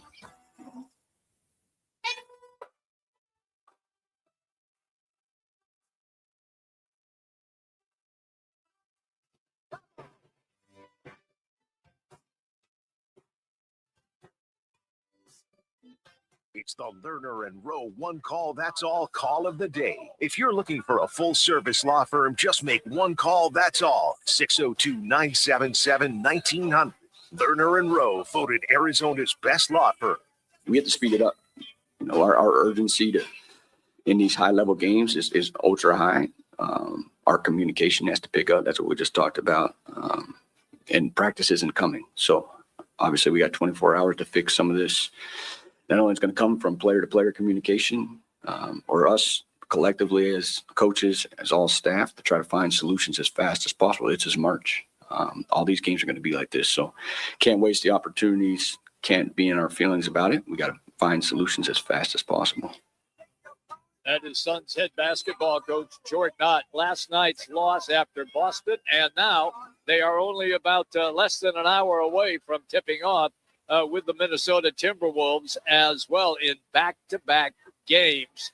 And the update that we have right now, we're still questionable for Highsmith and Grayson Allen. Is that what the latest is at the moment? By the way, no Anthony Edwards tonight for the T-Wolves. That is indeed our one call. That's all. In a wreck. Need a check? Just make one call. It's 602-977-1900. Always at lernerandrowe.com. They can always help you. Once again, Lerner and Rowe. One call. That's all. 602-977-1900. What's on tap tonight? It's brought to you by Bud Light. Easy to drink, easy to enjoy. Bud Light is the official partner of Roc and Manuch with Jimmy B. March Mania coverage, which is here, and it is going to be truly exciting. Okay, we have the Suns coming up at 4:30, 98.7 Arizona Sports, also TV on Channel 3. You also have the World Baseball Classic tonight as well. That'll be on Fox TV. Looking forward to both of those games. State 48 Roofing, it's your call question of the day for a free quote and inspection before leaks hit. Just go to state48roofing.com or you can call them at 480-268-4509. Manuch, what do we got? And you can go to X at Roc and Manuch or Instagram at Roc and Manuch. What has been the biggest concern in the Suns' current losses? Is it, number one, lack of defense in the fourth quarter? Number two, lack of balanced scoring? Number three, lack of size? Or number four, no Dylan Brooks? Again, just go to at Roc and Manuch on Twitter or X or at Instagram at Roc and Manuch. So, Jimmy, which way did you vote on this bad boy? I went for lack of scoring in the final minutes. All right. And then, Connor, we'll go to you. Where did you go with before you give us the results? I said that it was going to be lack of balanced scoring. Okay, I went lack of defense in the fourth quarter. So which way did our fine listeners and those online at YouTube and here at Roc and Manuch and Jimmy B go? Well, yeah, it looks like we have a little bit of a split here. We have a 25% split between lack of defense in the fourth quarter and lack of size, and then a 50% going with lack of balanced scoring. So a lot of people want to see other guys getting involved, not just Jalen Green and Devin Booker doing the heavy lifting. Makes perfect sense. Yeah, to me. I was kind of debating going back and forth. I mean, it really does catch up. Without Dylan Brooks in there, that's kind of a given. It's changed everything. You know what? I think if Colin Gillespie, Jimmy B, was he averaging 15, 16 points a game? Yeah. He went 0 for a couple games ago, went 5, and then last night you watched and you're like, where's the shot? Yeah, so he hit a 3-pointer early, and that was it. Yeah, that was it. That was so. it. You know, I really believe in it. And when you hear that soundbite with Jordan Ott, the head coach of the Suns, he says, hey, look, these big games, he noted that. Big games, more sense of urgency. We're not getting a chance to practice or work on this guy, so we got to correct it. Lack of communication, which stuck out, was how does Devin Booker have Jaylen Brown come around him without somebody saying ball or heads up or something? Brown steals the ball, goes down, they get an easy 2 points. So it's not a lot of turnovers by the Suns, but they have 9, but it's the points off of turnovers. But Booker had 7 of those. Booker had turnovers. 7 of them. Yeah. And I don't know if that was by design. Why wasn't that ball in the hands of Colin Gillespie or Grayson Allen? Jalen Green seems to handle the ball fairly well, but he had a couple bad passes timing-wise. He thought somebody was breaking left and then went right, threw it away. But those things are still being worked out. But I might, besides the defensive balance scoring, has just really got to, pardon the pun, balance out with this Suns team, especially in tonight's Minnesota game. All right, and it doesn't get any easier because after Minnesota, they go to San Antonio, which is arguably one of the top 3 teams in all of the NBA. Look, for me, Manuch, I want to watch this game tonight, and I'm going to keep an eye on a couple of things. One, I want to see how the T-Wolves perform without Anthony Edwards, who is going to be out at least a week and a half to 2 weeks, got inflammation in his right knee. 2, I want to see if there are tired legs after last night's game in Boston and if it will affect the Suns at about the third quarter. And then C, if this game is close again, how are the Suns going to handle it? Or are they going to get to the 3-minute mark and have the T-Wolves score a couple of hoops, and they go, oh, man, here we go again. You know, the other thing I'm going to look for is it just seems like the frustration for Jordan, as we heard, the focus, the communication. I don't care who you're playing. You can't give up 60-plus points per half, Jimmy. Yeah. You can't. And if I look at the last 6 games, I think in 5 of them they've given up at least at one half or the other, first half or second half, at least 60-plus points. You can't just continue to chase that when you really only have Brooks and Book, and then when Allen's playing, chasing those 60 points per half. That's a lot of points you got to chase. And then again, you look at Devin Booker, 23 straight points that he had last night. Yes, he did. So I just hope this team in the last 13, 14 games could just get healthy so we get everybody on the court at the same time. Talked about Dylan Brooks. He's been out there practicing with just like I call it a soft cast or wrap on that left hand to prevent as far as that bone was concerned. So hopefully give it another week or two and then get Williams. And then maybe, I don't know, your last 2 weeks of the season, all hands on deck. Have to try. Figure it out. You're either you're playing for sure. Yeah. But, right now. You'd like to get to the 6th spot if you could. You really would. And I think that's their goal. When you look at the standings right now, you're definitely 2 games back of the Timberwolves. So that's why it's a big game tonight for the T-Wolves. It's a big game tonight. Yeah. And then you got San Antonio, who's in 2nd place in the West. If you beat them, hopefully you beat them, then you have another opportunity to start gaining some ground before you come home against Milwaukee on Saturday night. Don't forget, World Baseball Classic is coming up as well. USA, Venezuela. It is the championship game of a baseball tournament that is absolutely meaningless. But don't tell that to the players that are playing tonight. Manuch, what's on the show tomorrow? Tomorrow will be at DraftKings over there at TPC Scottsdale. Tim Kempton will join us, the radio analyst for your Suns. Our campus quickies, ASU, U of A, and NAU. Put a wrap there. Catch up with Mike Agris as well. And then Johnny Avalo. He is the DraftKings handicapper. Yeah. Might have some very interesting handicapping scenarios for the brackets. Looking forward to it. Connor, sensational job. Once again, Laz. Outstanding job, Laz. Just so. Yeah. Just so. He had to put up with you for crying out loud. Roc and Manuch with Jimmy B. ESPN 620.